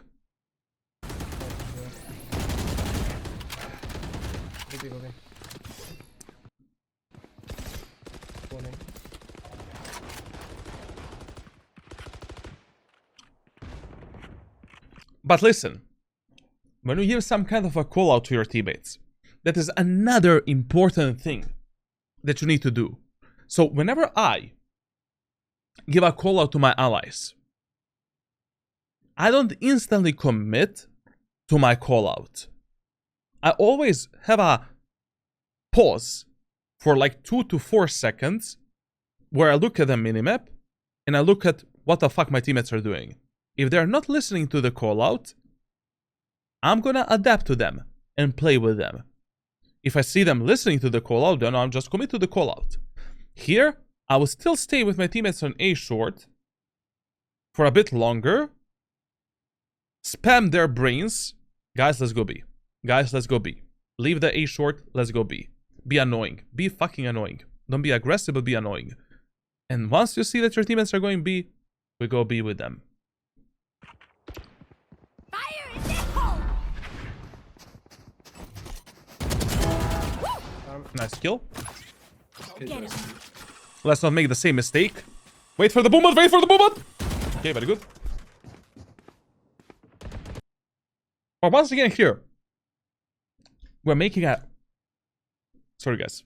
We're making a rushed out play. Slow down a bit, bro. We just took a kill. Enemies are under the pressure. You are not under the pressure. We can win this round easily if we play together. Killjoy Reyna, come with us.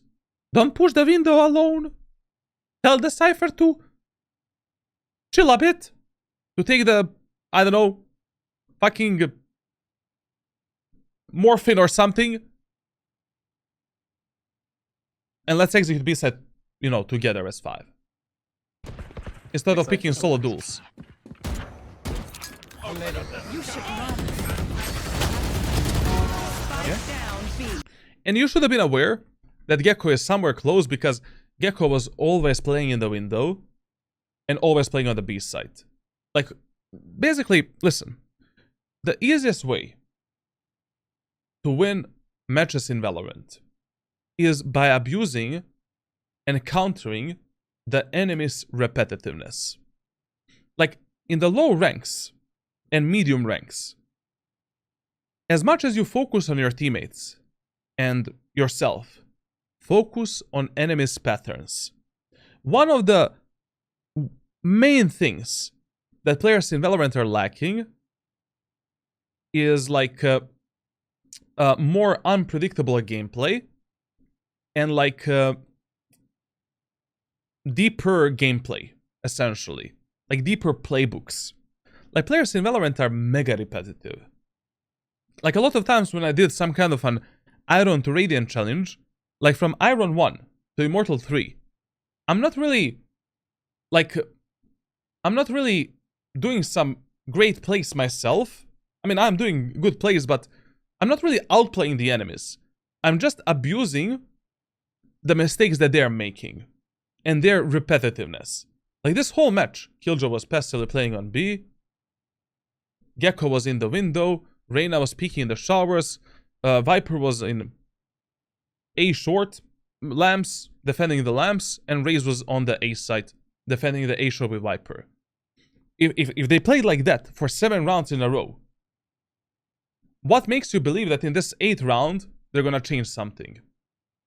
So here, like when we did this boombot, and we didn't see the Gecko in the window, we should have pre-assumed that that Gecko is either here, below the window, or inside of this corner right here. Because he mainly played in this area of the map for 7 fucking rounds. We should have cleared this position, maybe spam this position a bit, and then we go for some execute. You should run. Spike down B. One enemy remaining. Okay, now we Yeah, he's back B, bro. He's back B. know I'll that go Reyna is back B. Plant the spike. Reyna killed the enemy Reyna in the CT. Okie dokie. You think playing operator every round I can and having more op kills than Vandal is bad? No. Why not? I mean, operator is the most consistent weapon in Valorant. Maybe on the attacker side, I mean, it's not the best shit ever.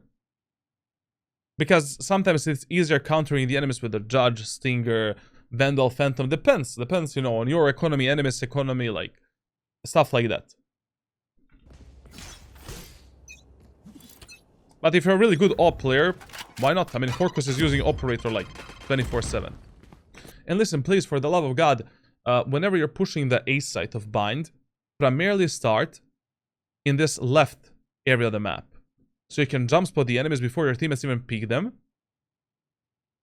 And you're always ready to play with your allies. I'm ready. Smoke's down. You don't peek, don't push. Never push choke points and long areas of the map with your utility in the hands. Like, yes, your killjoy is here. But what makes you believe that enemy Reyna is not gonna go, enemy Viper is not gonna go for some kind of a surprise peek and maybe catch you off guard? I don't know that. You don't know that as well. I will still jump spot this angle, clear this position, and now when I'm behind these boxes, we do the nade and we send it. We can just go into this corner, then apply the pressure into the lamps with the boombot and take a kill. Or we can go once again on around the truck and try to surprise that Viper, you know. Spike down A. This is such a wasted ultimate in my opinion. Like, when enemies are eco or halby on a defender side, primarily try to win that round without using the ultimate, because most of the times it is not necessary. As long as we path together with our teammates, we don't overextend a lot, we preserve the equal numbers or numbers advantage, we're gonna win that round based on the gun advantage that we have. Like here, using this ultimate and going so deep into the enemy's anal cavity, not necessary. Like, we could have just taken the lamps control, pressure the enemies with the boombot, fight with our teammates together on A set, and you're probably gonna win this round. Anyways, in these type of rounds, I use the ultimate only if the round starts going to shit. You know, like, it's like 1v1, 2v2, or I mean the number is disadvantaged and I need to win it with the ult. Spike down A. One's dead, backside dead. 80 on Gecko and B. Bro, I cannot believe how many times your team has died from this gecko in the window. Chill, guys. Too many times. And there's no way that they don't learn. Backside. Back city. One is enemy flank. remaining. Flank, watch out. Okay. I'm nading. So nade, not bad.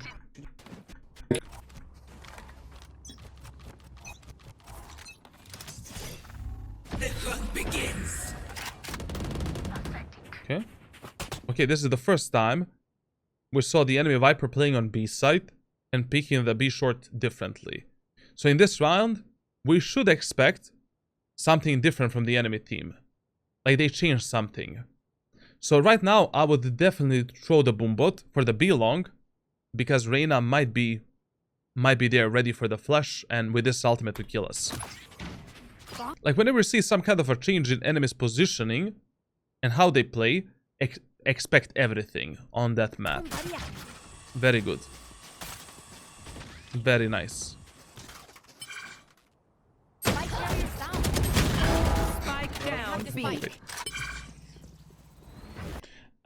Might be a stupid question, but how do you balance opping on defense when you have to both hold plus minimap check for defense smokes? That's why, like, if you truly want to master the operator, you need to develop your peripheral vision to be superb. Like, basically, when I'm holding angles with any gun, it doesn't matter. Like, let's say I'm holding this type of a position, and I want to kill the enemies there. Even if I'm looking at the minimap, with my peripheral sight, I'm still able to react on the enemies here and kill them, no matter the fact that I'm looking at the minimap at that moment of time.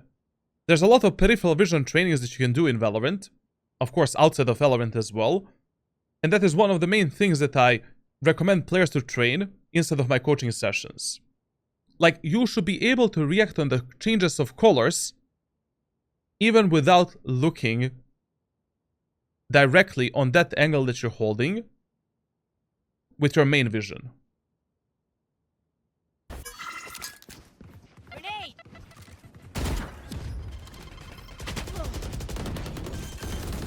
Now listen, like, we pushed into the site here, we took the bomb site control, but whenever you're planting the spike, always place your crosshair and be ready for the enemy's peek from the most probable angle from which they can kill you at that moment of time. Right now, your teammates are holding CT, enemies can peek you from the elbow at any moment of time, and you're not ready for that fight. Do that, please. I want to flank behind. Spike planted. Never mind.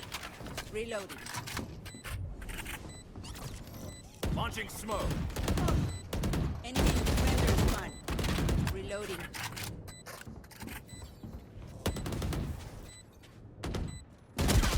Elbow one.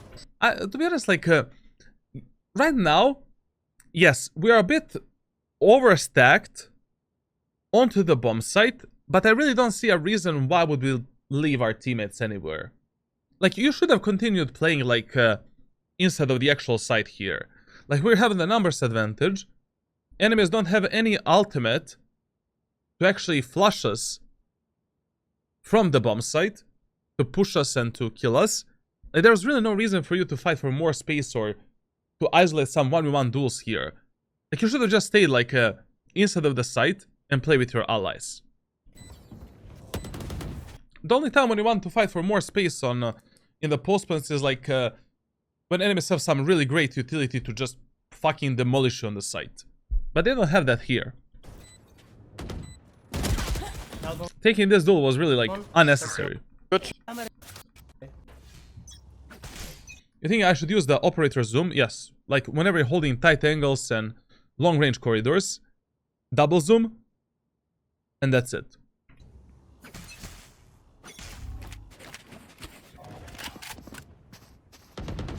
Placing sentry. Hush. Nice. Bomb buddy out. Go for it.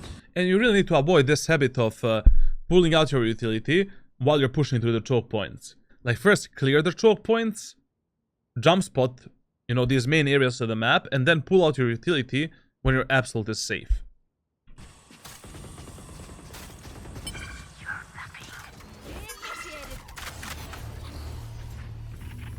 One enemy remaining. I mean, in this round, if you already thought that enemy Gecko might be playing in the, you know, like, in this angle with a Bucky, you just come here, from this position, do the boombot, pull yourself towards the right side, and now push with the boombot. If that was your plan. This one was really fast. I really don't know what even happened. Oh, so enemies pushed, like, the B-short area of the map. Bomb buddy out. Go for it. And please, like, for the love of God, like, on bind, whenever enemies are eco, halved by bonus on a defender side. Hey, my gorilla teammates, can we do a 5-man push through the B long area of the map? We don't need to go through B short and die from the Bucky, Shorty, Nade, C's, Medal, flying through the teleporter, fucking Superman going in, then the Megazord, then all of the fucking Autobots fucking me in my anal cavity until their oil is... There's no reason. Like, we're complicating rounds for... This is not Radiant. And this is not VCT.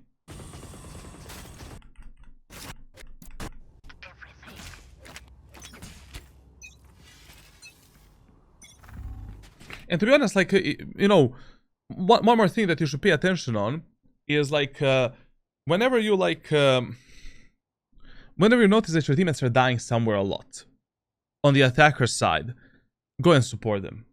In that case scenario, like, you should ignore all of the rules for a specific map and just make sure that your teammates are living a happy life. Happy nation, living a... Like, if your teammates already want to go through window, and they dive there, and they dive there, they died there too many times. Do a boombot, do a nade, make sure they are just living a happy life, and then we can go back B long, or I don't know, like just go for an executor window.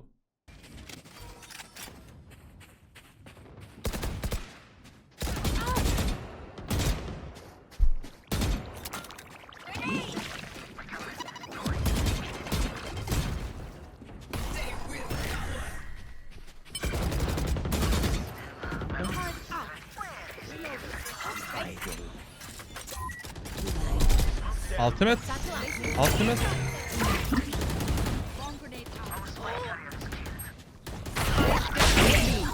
One enemy remaining. Just one more tip, like, whenever you're doing a default push onto the B set of bind, like, primarily try to focus yourself on taking the side control instead of going deep into the elbow. Because even if you take this kill in the elbow, that is smoked, by the way, only God knows if your teammates are gonna kill the enemies that are on the site. Like, your highest priority whenever you're doing a default push onto the B site is taking this space first, like this sector right here, then aggressing the enemies at the backside together with your allies, taking the side control, and then focusing yourself on the CT and elbow if your teammates wanna over-aggress that area of the map. I mean, generally speaking, like with Raze on B site, we have like two very basic and very default executes that you should do most of the time. Essentially, you know, we're always sending our nade towards this area of the map there. Like the nade should splatter here, pressuring the enemies so they cannot peek us from that angle. Like essentially, the nade should end somewhere here. Pressuring this guy and this guy so they cannot peek us. And then, you know, before that nade, if you have a boombot, we're sending that boombot either towards the elbow or towards the site to support us. And then, with one or two satchels, we're trying to reach this corner. From this corner, clearing that angle, waiting for our teammates to move in. And from this position, fighting together with our teammates and making the pressure onto the enemies. Like, you will never see me here without my allies there to refrag me.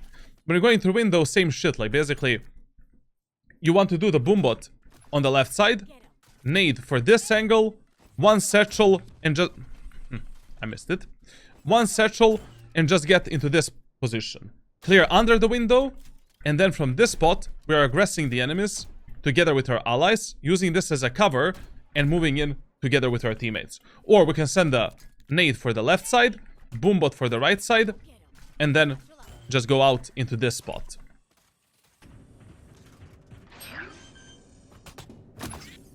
I mean, it's 4 versus 1 here, like, we should win this easily, like, yeah.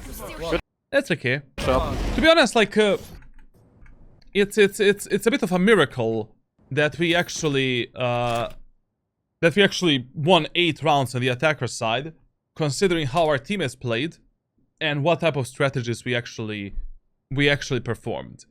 I think you get the point what you can do better on the attacker side of bind. Now, let's see what he's doing on defense, which is more important. I mean, like, on attacker side of bind, winning 8 rounds, that match is over. How do you lose a match on bind by winning 8 rounds on the attack? You need to be a wizard, essentially. But it's still, like, you know, low elo, so we'll see. Okay, now we're moving on a defender side of Binderoni. Once again, on a defender side, B site is your default site and #1 priority. A site is your secondary priority. In the first round, you always play B. And in the second round, you also always play B site. The only times when you should play A site in the second round is if the enemies in the first round pushed B and you completely demolished their push. Now, on this map, as I already said just a moment. My ult's ready. 10 seconds left. Now, We're dancing now. bro, Keep it up. just a moment. Okay, now on this map, as I already said, one of the worst mistakes you can make is like playing way too passively on a defender side. Literally, every single one of these choke points works in a favor of defender side players. And not using an opportunity to fuck up the enemies here is really, really, really bad. Like on Bind, you really want to focus on following that most important rule on a defender side, and that is like you want to abuse as many different safe angles and safe strategies before you commit yourself to the 50-50 fight. Before essentially you play at the backside of B, in the elbow, or at the backside of A and on a tower. Especially with the Raze. I mean, why is Raze so good on this map? All of these choke points are mega claustrophobic. And with your boombot, nade, satchels, it should be easy for you to create some gunfights that work in your favor and take some easy kills. That is why, in the first round, same as with any other agent to be honest, like we should be starting a round inside of the window. And in the first round we gamble, obviously, on the B side. Because B side retakes of Bind are the hardest retakes out of any map in Valorant. Now, how do we play the first round? You have 3-4 different options. Option number 1, we can just buy a sheriff, hold this tight angle, as tight as your reaction time allows you, try maybe to damage or kill one enemy, then move on to the second off angle, try to kill an enemy here, then we can pressure the enemies with a nade and push them back a bit, and then we essentially go onto some off angles on the actual bomb site. Second option, same shit, but this time you just buy a ghost and satchels. And with a ghost and satchels, what you can do, you can force these close-range fights a bit more. So if the enemies are going through window, we can try to kill the one enemy there, and then when the enemies are in the choke point, like they're moving through here, we can split them with a nade, satchel, and take an easy kill. And then we go back onto the site and play with our allies. Third option, my favorite, if you're playing alone in the window, classic pistol shorty bait. You start the round with a classic pistol, buy the shorty, and buy the light shield only. With a classic pistol, we're baiting the enemies to come through the window. And we're destroying the enemy's recon utility. Basically, we're trying to headshot one enemy here, destroy the dog, destroy the shits, take the shorty. When the enemies are in the choke point, we peek them, kill them, and then once again with a nade, we can force them in some close-range gunfights and finish them off with a triple shot of classic pistol. Once we do all of that, we can just fall back onto the site and play with our teammates. If you already have one teammate that is playing in window, that teammate can also bait for you. Like essentially you can just start the round immediately here, tell one of your allies to bait for you to destroy, reveal, and recon abilities for you on that angle. You just wait, surprise the enemies, and kill them together with your ally.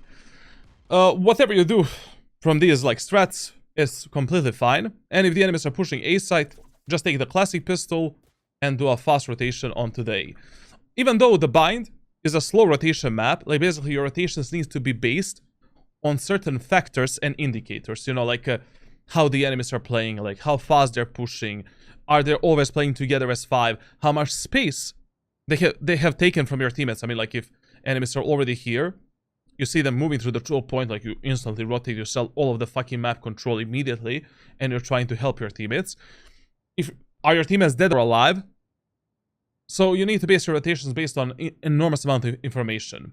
But in the first 4 rounds, actually 3 rounds, 3 to 4, on a defender side of Bind, you should always be doing a bit faster rotations. Essentially just rotating on the first contact between enemies and your allies, and just prioritize team play and refrag game, because we have no idea how the enemies are going to play and what they're going to do. Now, let's see. I mean, immediately, we have a mistake here. First of all, whenever you're prioritizing Raze utility, always prioritize buying the satchels over the boombot. Satchels are more versatile piece of utility and will allow you to have higher chances of winning the round or closing the gap with the enemies, like going for a Ferrari peek, displacing the enemy's movement. Like boombot is just more like a recon tool these days and nothing else. Like always prioritize buying the satchels. Mistake number 2, we're starting way too passively. Yes, we have a Killjoy setup on B, but we cannot sell the window control and B long control for free. The bare minimum that you should always be doing on bind, no matter what type of strategy you want to perform, is jiggle peeking in this corner or holding a tight angle here and jump spotting the enemies in long. So I can give my teammates on A site faster information whether or not enemies are pushing B and how many enemies are pushing B at that moment of time. This is way too passive. We're selling so much map control for free, and it's absolutely stupid.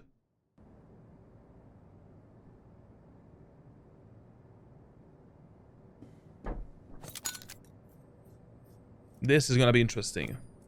Defending this push. This is really stupid. Like, I mean, enemies can already walk into the window, walk into the long, explode onto the bomb site, and 3 of my teammates are still on A site. Yep. Viper wall B. Hookah many. Ja. Now listen, like, whenever you're playing on the B side of bind passively, avoid playing on the back side as much as you can. 99% of times, enemies are gonna bombard you with their utility on the back side. And unfortunately, if you already decide to play passively on the site, you need to play inside of the container, inside of the tube, essentially. Like, this area of the map, I try to avoid as much as possible. Like, I'm either contesting the enemies aggressively here, not waiting for them, or I'm just gonna play inside of the tube and wait for the enemies here. But ultimate mistake in this round was, like, we sold way too much map control to the enemy team. Like, this should never fucking happen to you. On any map, to be honest. Like, not having that info, how much space enemies have taken in window and B long, is just stupid. Inside. Now, as I said, like, the second round, you always play on the B side, unless in the first round enemies push B and you fuck them up, which didn't happen in this case scenario. And what he's trying to do here, like this double shorty strategy, it's completely fine. But whenever you're playing shotguns in the close range angles, without the smokes, and without some kind of a baiting setup, it is always better for you to start the round by baiting the enemies with a classic pistol, making them think that you only have a classic, destroying the enemy's recon abilities, picking up the shorty, and then killing the enemies as they're pushing through the choke point. Like, you don't want to play here, and then the Cypher does a camera here, reveals you, Phoenix does a flash, Raze does a boombot and nade, we're absolutely fucked. Like, that should not happen to you. On bind, like, you want to play in the lamps, for an example. Like, I'm not gonna start my round by doing this with a shorty. I'm gonna start my round with a classic pistol, jump spotting this angle, revealing the enemies. Trying to maybe contest the enemies here for 1 bullet or 2 bullets, destroying the enemy's recon abilities, and then I pick up the shorty, fuck up the enemies here, and then we can pressure them maybe with a nade and take even more kills. Like, this is one of the worst ways how we can play in the window, like, with the shotguns. Steps A. At least one's A.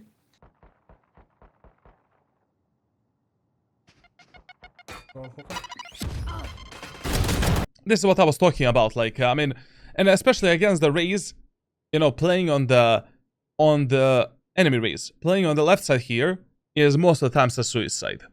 Like, you don't want to be there. Send one of your teammates there, but you should not be the one playing there. I mean, when enemies have a Raze, like, it's completely fine. Like, you know, we can play a double tower shotgun setup. You know, we bait the enemies here, reveal them, try to take a kill, and now our killjoy is above us. We're below. Enemies cannot kill both of us when they peek. And we're probably gonna kill at least 1 or 2 enemies. In the worst case scenario. I mean, here it's really good that he traded himself for a kill at least. you know, at least we got something. But this is not how you play with the shotguns in these close range angles. Like, let's take for an example some other map, like, let's take Split maybe for an example. Like, let's say I want to play with a classic and with a shorty here. I'm not gonna start my round by watching this angle with a shorty. I'm gonna start my round by using a classic pistol, revealing the enemies here, baiting them to come towards me, and then I'm gonna pick up the shorty here and try to kill them. Like, pressure them and make them think like, aha, this guy only has a classic pistol. Let's run him down because, you know, it's a fucking classic pistol. But if you allow the enemies to walk close to you and maybe then stomp you with their utility, then you're absolutely fucked, essentially. One more, bro. Okay, so in this match, like in the first round, enemies went B. In the second round, they went A. As soon as enemies develop this type of a pattern, in the first 2 rounds, we can just follow the A-B pattern of pushing as a main rule to read the enemies. So in this third round, playing on the B side, absolutely fine. But once again, we should not be making the same mistake that we made in the previous 2 rounds, starting way too passively. Since enemies are playing a bonus, hull by round, like, we don't need to aggress the enemies too much. But once again, if none of my teammates are, let's say, playing in the window, this is the first angle I will be holding. Bare minimum, essentially. Trying to one-tap and kill an enemy there, and now we can pressure the enemies with a boom bot, with a nade, try to maybe take a kill, displace the enemies a bit, delay their push a bit, take this off angle, try to kill one more guy, then contest the enemies in long together with our teammates, and then we can go on some kind of an off angle and play that third, fourth position, essentially. I don't know what my friend is doing here. Like, my dude is jerking his, you know, penis and starting the round passively in the elbow. Yes, I know enemies are playing a bonus round. We don't need to aggress them too much. But you want to abuse as many safe fights and waste as much enemy's utility as possible inside of these choke points before the enemies do some kind of an execute. Like, you don't want to allow the enemies to come here and here, and then, you know, Gecko is doing the Molotov, Wingman, Dizzy, Reyna is using a flash, Raze is using a nade boombot. We need to pressure the enemies a bit more and waste some of their utility before an actual execute happens. Sorry for the no sound, like his VOD is like cutting off, I don't know why. At least one is A.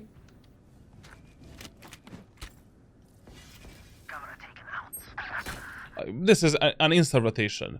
Like, basically, if one of your teammates on bind dies on A side, like in A short or showers, fuck it. Sell the B side. Anyways, on the B side you have a Killjoy.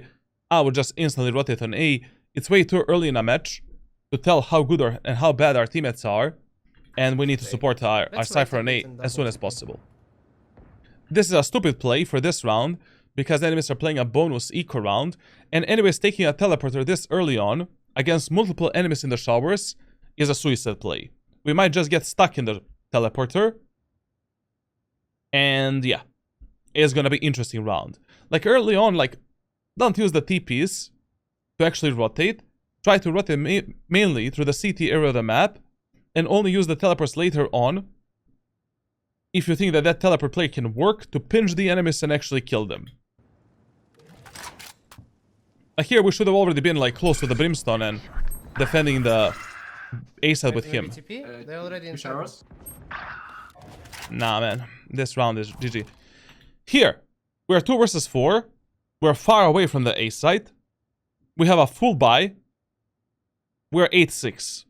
I'm not playing this round anymore. I will just save this weapon for the next round. The round is already over. Like, our chances of winning this round are mega low. Very, very fucking low. Fuck it. Some rounds in Valorant are simply unwinnable. And sometimes it is not worth fucking up your economy just to win some, especially when you're winning, you know, by 2 or 3 or 4 rounds. Like, we're still winning this match. Like, there's no reason right now to go for this retake. And basically, even if we kill all of the enemies and we die, we don't really damage the enemy's economy because this is their bonus round. They're gonna have a great economy for the round 4, 5, 6, etc, etc. I'm gonna wait till you like. Spike planted.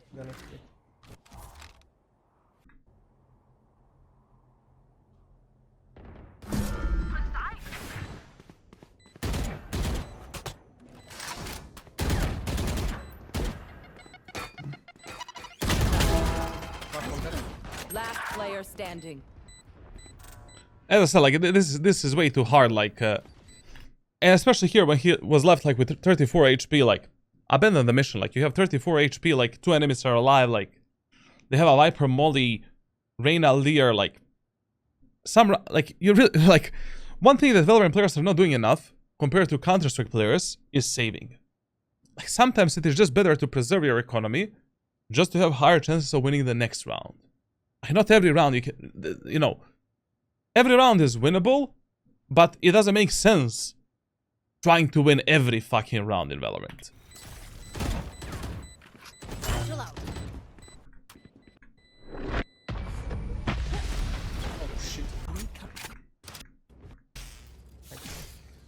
Oh, we forced again. Interesting. Now in this round, only God knows where the enemies are gonna go. 2 rounds in a row, enemies pushed A site. We have 2 sentinels, so this is a complete 50-50 gamble. And usually during these 50-50 gambles, I would gamble onto the B site. Simply because, you know, it's harder bomb site to be retaked. And what we can notice, based on the previous 3 rounds, enemies are always playing together as 5. They're pushing together as 5. And, like, we should do fast rotations. We should do mega fast rotations to the CT to support our allies. And another reason why I will start my round on B in this round is because of my Reyna's positioning. Like, what is very important in Valorant, in the last 10 to 15 seconds of a preparation phase, pay attention on how your team is positioned, and pay attention on their body posture. Like, direction in which your teammates are looking at, and which utility they're holding, can tell you a lot what they're gonna do. Like, basically in Valorant, you need to be a bit of a Nostradamus. Like, you need to predict 2 steps ahead. Not only what enemies are gonna do, but also what your teammates are gonna do if they're not speaking. And most of the times your teammates are not gonna tell you for what type of a play they're going. Right now, our Reyna is doing an aggro peek in the B short area of the map. That's completely 50-50, and it's a suicide play in this specific round. Like, if she dies, we lose the B site, and we need to save again, essentially. Like, I will be playing in the window, supporting my Reyna with a nade and with my own peek as well, and trying to lock down the B short area of the map. If enemies are not B short, Reyna can maybe go for some kind of a fast lurk and flank. Yo, man, thank you for the Prime Gaming sub, bro. Kenny, thank you a lot, man. Reyna can go for some kind of a fast lurk and flank. And I can just do a fast, safe rotation through the CT spawn. This can be a terrible round for us.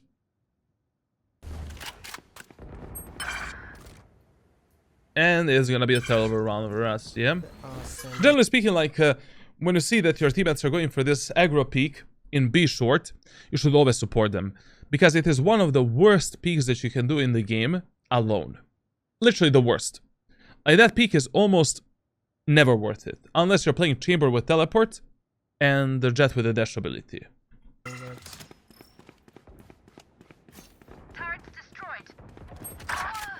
Charlatan, I have always been wondering about the fact that you suggest on Omen, Jet, and Raze to play first defender round on hookah. It really doesn't matter which agent you're playing. The first defender side, you should always play in the window and try to lock down the window area of the map. Basically, on a defender side, things change a bit on the B side. You know, on attacker side, be long is more important than window. On a defender side, window control is more important than B long. Why? As long as we keep the window and B short control, our teammates can do a fast rotation to the TP and support us immediately. But if you lose the info here and our teammates teleport, I mean, only God knows what the fuck they're gonna do. And, you know, what's gonna happen there. Now, this round again, I'm saving again. I'm calling for a save. Raze has the ultimate. Viper and Killjoy have the Molotovs. Gecko has a Molotov. Retaking B set right now is futile. It's just stupid. Like, let's focus on to the next round.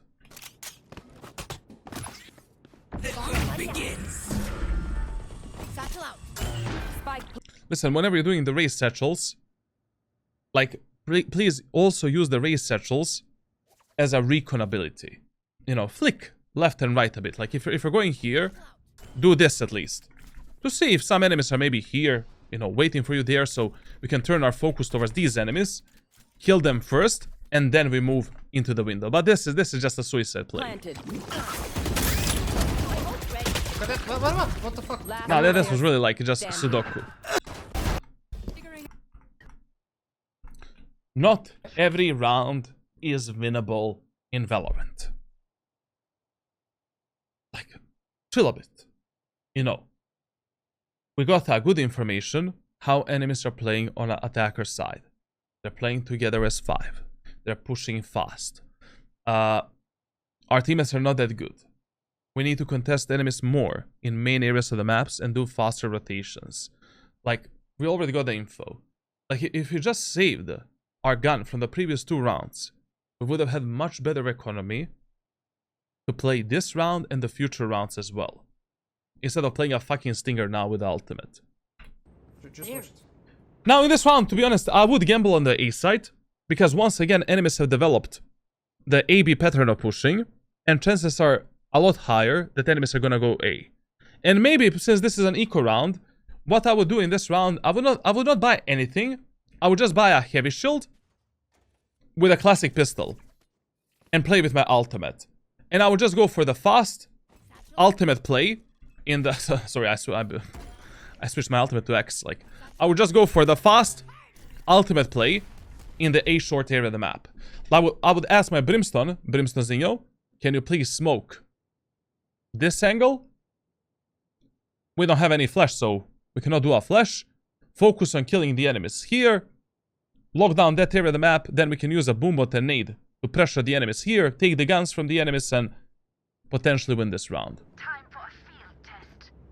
I would go for a blind ultimate here, 100%. Ooh, bless ya. Back wall on that.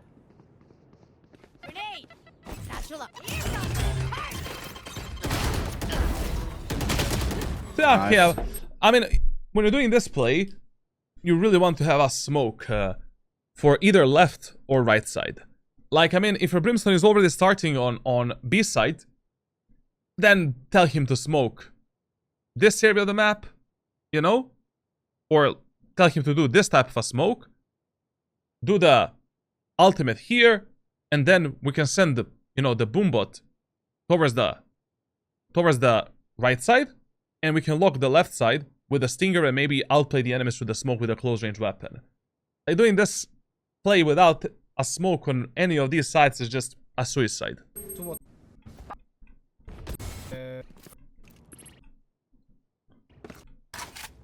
Now in this round again, like, I would play on B side, but since like I have 2 fucking sentinels defending B in this round, we are forced to play A side. Fuck, bro. Bless you again. Smoke's down. And I think that you're making way too many footsteps when you're taking the showers. Like, you know, making initial footsteps is fine. Just look at the sound circle. Like, basically doing this is okay. But then as soon as you do this footstep, you need to start walking. Especially if you have a smoke here. But in this round, taking this orb is suicide. They have a Gecko ultimate. They have a Raze ultimate. If the enemies creep behind this smoke, with those 2 ultimates, we're dead. Like, in this ultimate, I would have in this round, we need to play a bit more reserved. and hold some safer angles. Like basically, what I would do in this round, okay, I would ask my Brimstone to do the smoke here, just to force the enemies to use some utility to push through that smoke. But I would actually be holding this angle, trying to kill the enemies here, then through the wall here, and then when the enemies are close, we can just pressure them with a boombot, with a nade, and maybe go for some kind of a peek and try to take the kills. Insta rotation. Insta rotation. I'm just... We're sending it B. I have orders on B. At least you on B. No, here, like, without any doubts, I would already be close to the CT and just running B set. Like this is, you know, our Killjoy died. Enemies have only been enemies only played together as 5. This match, you know, it's just stupid to even consider locking down the A short area of the map and playing on A. God help us. Spike down B. Yeah.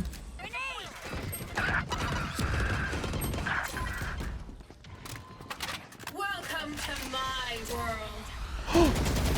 Bro, why did you do this here? Your Cypher did the ultimate, bro. I thought he was gonna just spam the enemies. What? Welcome to my I mean, like, you had one more tick of the Cypher's ultimate. Like, this was a free kills for you. What the fuck? world. You should just stay the window, kill this guy. Then we have Reyna in long. We can just lock in the Reyna together with the Brimstone. Like, what? I don't know. There's just lack of awareness. Like, I mean, I don't know what to say here. Like, this was once again way too rushed out. Like, Last player standing. One I really have remaining. nothing to say about this shit. That was such a bad play. Like, I mean, there was nothing to talk about there. Once again, in this round, we have the same problems that we had in a previous round, so we need to play the same round in this absolutely same way. Ooh, now going to the left side here, after that Molotov, against this team composition. Brother, good luck. Raze nade, Raze ultimate, Raze boombot, Gecko flash, Gecko wingman, Gecko ultimate, Reyna flash. Like, you cannot play behind this smoke, man, without some kind of a cover on the right side. Don't bad.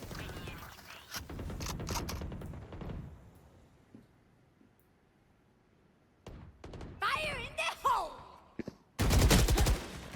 I don't know, generally speaking, like, playing aggro behind this smoke was just mega bad.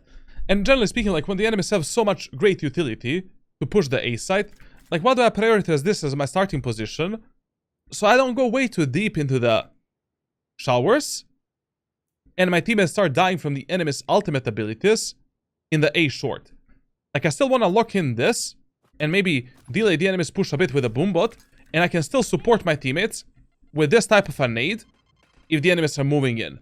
And then I can maybe get onto this position right here, maybe kill the enemy Raze moving in, bait her ultimate, you know, play on the upper ground. She uses the ultimate on my face. I drop down, kill the enemy Raze. Then we can reposition towards the side, play with our allies. Like, playing this deep into the enemy's anal cavity, considering what type of teammates you have and what type of utility enemies have, bad game decision. Really bad game decision.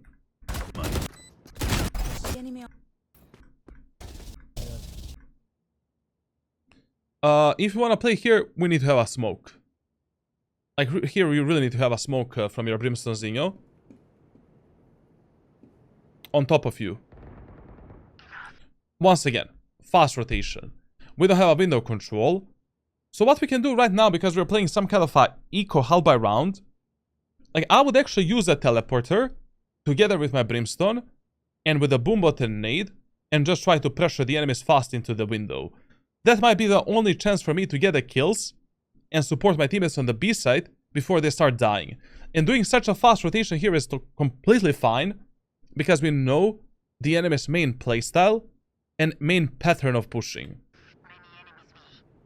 Now, staying here, you know, and waiting for our teammates to die on B site, Smoke's down. not the best idea ever. Look at double flank. Killjoy is dead. And getting into this smoke was also bad. Like, after Reyna got 3 kills, we don't need to play aggressive anymore. Like, say, preserve your life, preserve yourself. Like, both you and Brimstone right now should be playing super passively and waiting to see what the enemies are gonna do. Like, there's no reason to take more space and risk this round. Like, we should just play passively, bait the enemies into close-range gunfights, fuck them up with a stinger and close-range weapons, and that's it.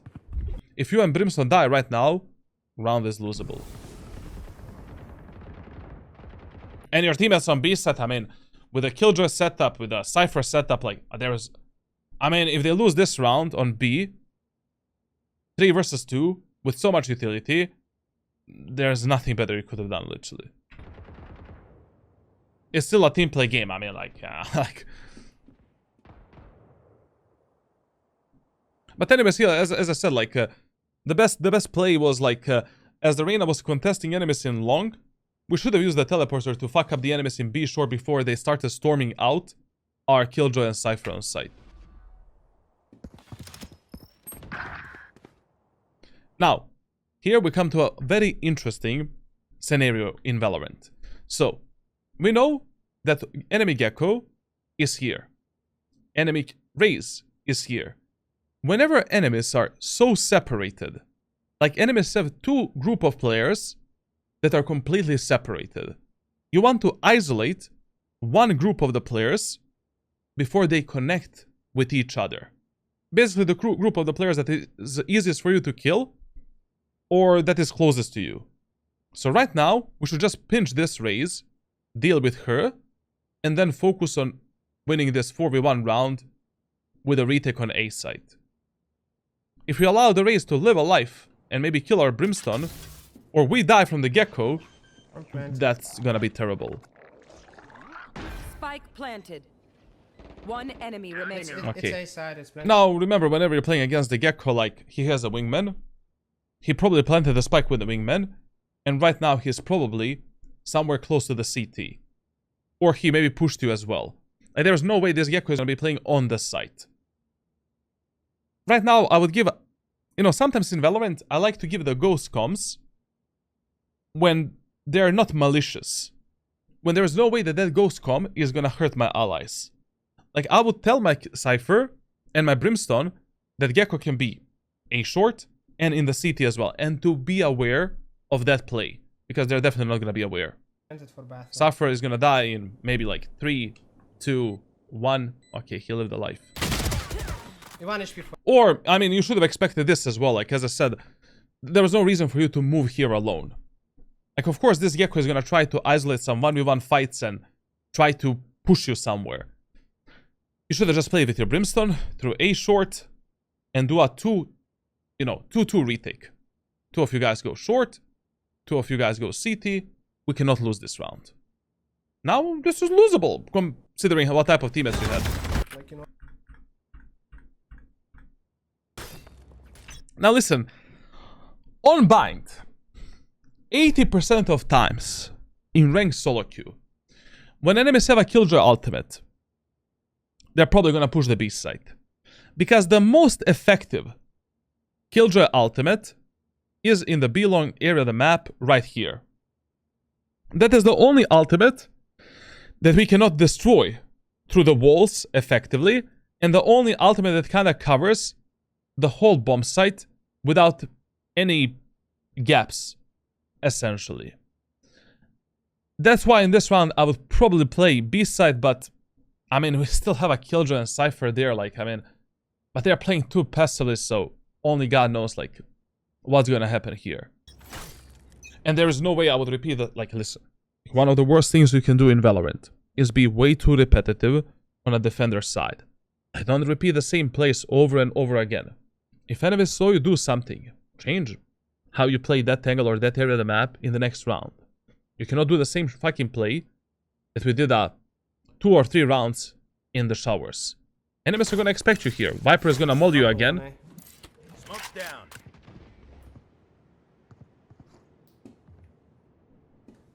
taking Cypher and Killjoy, wow, I don't want to speak about it.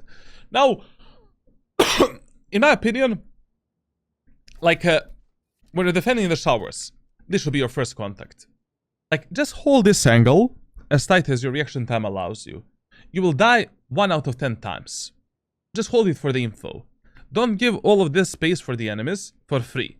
Like, we can try to take a kill here, spam the enemies here to the wall, try to get another kill, and then when the enemies are pushing us, we can pressure them with the boombot and satchel, or nade, and try to stop their push through the showers area of the map. Okay? Bomb buddy out. Hey, oh, what was that boombot, man? Like, bro, like, we cannot miss that boombot. And also, before going for a peek, we should have done the nade, boombot, satchel, and then maybe pressure the enemies. You know, like, usually, when you see multiple enemies playing here, you want to do a boombot like this. You want to throw a nade like this to separate these enemies from these enemies. And then you can go for some Ferrari satchel peek to kill those enemies, and then go back with a kill and position passively on the A side. That was crazy, man. Crazy peek and crazy utility usage. And I really think that, I mean, if you have 2 sentinels in a team, like, why the fuck are we having 2 sentinels on B side? I mean, to be honest, like, as I said, like, B side is default site on this map, more important to be defended, but we have Cypher and Killjoy, like, I mean, I don't know. Now, in this round, I would 100% play on the B side. Because what we noticed from the previous rounds, not only that enemies right now are following the AB rule, they're also following the rule of fear. They're changing their pattern of pushing based on where they're winning and losing the rounds. I would just tell my Cypher to play instead of me on A side, and I will be supporting this fucking Reyna that is probably gonna peek the B short area of the map again. Like, you really need to be focused on both attackers and defender side, where your teammates are commonly dying, and from what type of place. And supporting them in these areas of the map. Like, if your Reyna dies again in the B short, what the fuck, man? And to be honest, I would gladly play a 5v5 retake on the A side, on bind, without losing the life of that Reyna. Gladly. Tell the Brimstone to play more passively from the tower, sell the A side, it's completely fine. Let's play a 5v5 retake. But, let's see now, I mean, I don't know what that Reyna is gonna do in that window area of the map. Bomb buddy out. One is below. Cypher wall on B. Spike drop below. Hey, Raze got some hits on one. Listen, like, whenever you're left, like, on A set alone, you cannot really play in this area of the map solo. Like, enemies could have easily dodged your boombot here through this smoke. Like, you need to position yourself safer. When you were running here, one enemy could have started walking behind you, and maybe enemies are right now playing a 4-1 bait strategy, which is really common on bind. You know, one of the enemies or 2 enemies take the showers control and keep the teleporter, you know, keep the teleporter, like, safe, while 3 enemies are baiting the push, and then they use a TP and they just stomp the A set against 1 or 2 enemies. They're out, maybe. Cypher's low. Spike But here, like, you should be going, man. Like, once again, just rotate. Like, fuck it.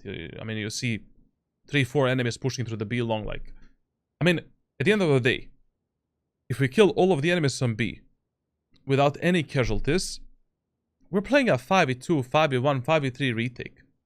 You always prioritize numbers advantage over the map control on any fucking map. down B. And playing on the A set here alone, suicide. You know, where you can play on A set alone is maybe here, jump spotting the short and jump spotting the showers area of the map. You can go on tower and maybe try to, you know, jiggle pick the showers, jiggle pick the short. Like, you can play in the lamps, holding the peak from the showers and jump spotting the enemies in the short area, but this is suicide. Ah, no, wait, Cypher is using ultimate in a 5v1 scenario. 5v2. Brother, Raze has a spike on B side. She's not gonna teleport in an eco round. Like, go B. And even if she teleports, like... Fuck it, don't lose your gun. Flawless. Now, in this round, we should play on the A side. Obviously. Enemies are following AB pattern and all of that shit. And since our teammates and enemies... Since our teammates had a very hard time defending the A short area of the map, and enemies primarily push through the A short area of the map, right now, I'll be playing some good off angle on A short and trying to stop the enemy's push with nade, boombot, and ultimate. Like I will tell one of my teammates, hey Brimstone Zingo, boost me up here, you know, you don't need to waste a satchel, get on top of the truck, and, you know, we can just bait here, hide all the way at the white line here, wait for the enemies to initiate a push.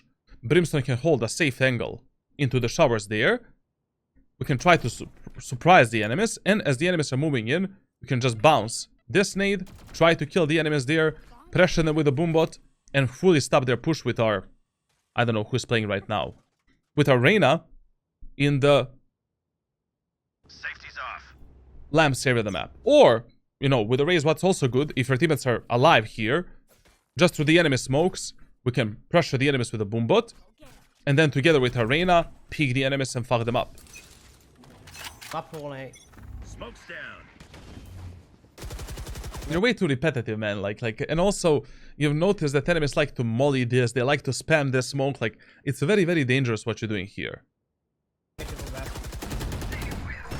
And also, like, in this round, you heard 2 or 3 enemies behind this smoke. I'm sending it. I am sending the boombot. I am sending the nade. I'm going with the ultimate. And I'll try to kill at least one of these enemies before they push through this choke point. There's no point in saving the ultimate right now. Actually, there's like 3 enemies here. Go back, go back, go back, go back. No, no, no, no, no, no. Listen, man, like, you know, especially when the enemies have phantoms behind the smoke and you have a vandal, it is not worth spraying through these smokes. It's easier for the enemies to track, you know, your bullets and track your bullet tracers to kill you. After that kill, your job was done. Go back. No reason to waste the nade, boombot, satchels. We have plenty of utility to stop the enemies and fuck them up in this round. As long as we stay alive.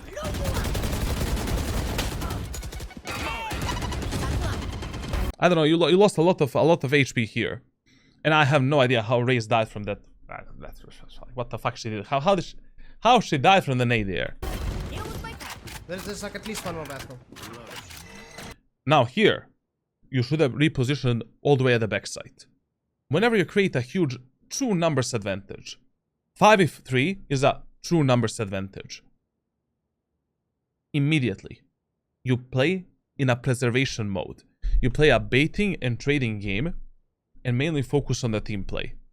True numbers advantage is 5v3, 5v2, 5v1, 4v3, 4v2, 4v1, 3v2, 3v1, 2v1. There's no reason for you to play in this position where you can get isolated by the enemies and still fucked by the Killjoy, Nanoswarms, Gecko, Molly, etc, etc. One shot. And there's no reason for you to be the first contact with the enemies. We can peek together with our teammates and fight together. And generally speaking, in this elo, like, whenever you are the first contact with the enemies, in these true number situations, you never really know if your teammates are gonna refrag you. I don't know if this Reyna, Cypher, Killjoy, Brimstone are gonna have the right timing and confidence to fight with me. But if they peek first, I know I'm gonna fight. You know that you are gonna fight and support them. In the cubby. Reloading. Someone is A. Reloading. One shot, one shower.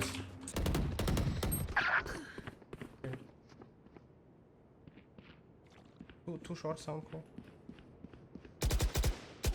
Reloading. I don't know, we're playing way too aggro here, like, we should have played a bit more passively. Like, both you, Cypher and Brimstone, we don't need to aggress anymore. Like, Killjoy has a full Cypher and Killjoy setup on B side. We can just play passively, man. Like, you know, in the Lambs, backside tower, and play a proper trading game. Brimstone is playing a, like, as soon as this Cypher left you, you should have played with the Brimstone. Lock down the showers area of the map and sell the A side control. Fuck it. We cannot isolate these 1 versus 2 duels in A short and showers. God help us. Oh no. Oh no. Oh fucking no. Oh, what the fuck is Gecko doing? Oh, Cypher is also dead. Oh my god. And Reyna is coming behind the Killjoy. No one is telling the Killjoy. Okay. No. Oh my god. Gecko died. What the fuck is... Okay, this is actually good. Left. This is good. She wins this. Spike planted. Yeah. Thank you. That was like a fuck up of a round. This is what I'm talking about. Like, trust me, your teammates are more than capable of losing a 5 versus 2 round. More than... You should not underestimate their power to lose a 3v2, 4v2, 4v1 rounds. They're more than capable. You need to, as I said, like, you need to have these stopping points in your gameplay. Where you're like, fuck this shit, my job is done, now you fight, and I refrag you. That's what you need to have. This was scary. Now in this round we should play on the B side. And just gamble on B. This round I would just do a full gamble on B side. Literally full gamble. Like fuck it. And I would just play retake of A side. Smoke's down. Short sound. And as I said, like, if you already want to play A, don't be too repetitive. Don't do the same fucking plays in the same way, at least. You know? Like, change them a bit. You know, sometimes do that smoke just to delay the enemy's push a bit and make them waste some utility. Then sometimes we can spam the enemies back through the smoke with a Spectre, you know, Phantom and these weapons that don't have a bullet tracers. Then sometimes we can do this smoke, jiggle peek this angle, wait for the enemies to push this choke point, and then from this position, we can use a boombot with a nade, kill the enemies that are separated, and then go back. Then sometimes we can play a double bait setup. But you're always doing the same fucking shit. Like, you are on the same level as your enemies, but you should be smarter and better than them. Grenade. That's a complete waste of a nade. Like, don't waste your nades to, like, delay the enemy's pushes. Like, always use your Raze utility to support your allies, to support yourself, and to take easier gunfights. Or to maybe deny the enemy's spike plant and push them from some positions. This is just a complete fucking waste.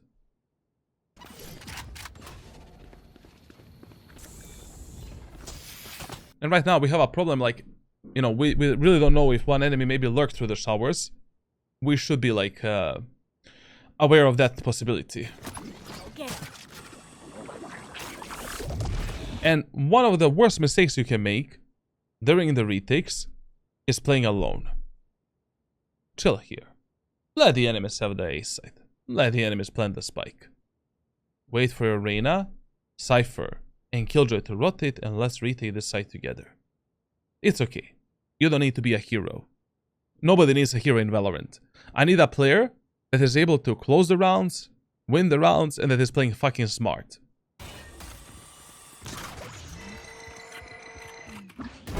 Imagine here, if we had a nade for an example, that would be great. You know, to pressure the enemies, to take easier frags, like...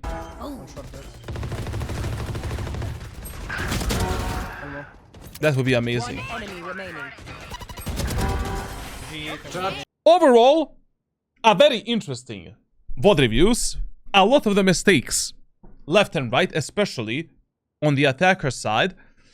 I would still recommend you to keep using the aim training routine that I've recommended you the first time when we did a VOD review for you, I will still recommend you to complete the training example that I've shared with you for the first time.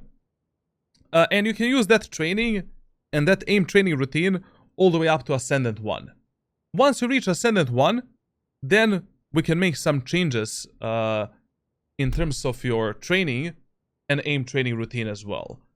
Follow, you still need to apply the tips and rules from the private coaching videos that I've shared with you. I'm not going to talk about these on stream, but he got some extra content. Like, you're trying to apply some of them, but 50% of these rules are still missing in your gameplay. But, it takes like 2, 3, 4 months to actually dial in all of these things into your autopilot gameplay. Overall, not bad. Not terrible, but it can be better, obviously. More mindful utility usage, better team play, trusting your teammates a bit less as well, better positioning and overall prioritization on both attackers and defender side of bind, and that's it. Don't play like a passive pussy on B side. That's really important. Thank you for watching this VOD review. Make sure to subscribe, leave a like, leave a comment. Tune into my daily streams. I stream every single day. Soon I'm gonna literally stream. Like right now I'm streaming from Monday to Friday, business days.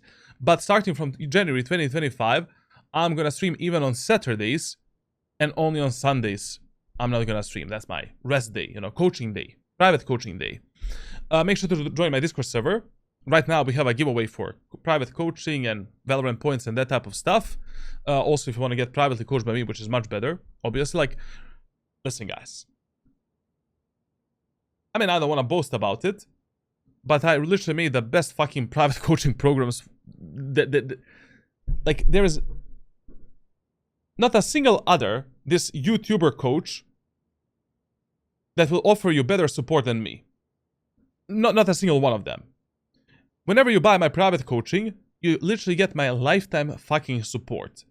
Right now, in my 1-month coaching, not only that you get 4 sessions in which we cover enormous amount of topics and try to find your playstyle and stuff like that, but until you reach Radiant, you get 1 free private VOD review every fucking month after the coaching is done, and every day I can review up to 3 clips for you until you get Radiant, or until you're satisfied with your rank, essentially. Plus, you can ask me as many questions as you want.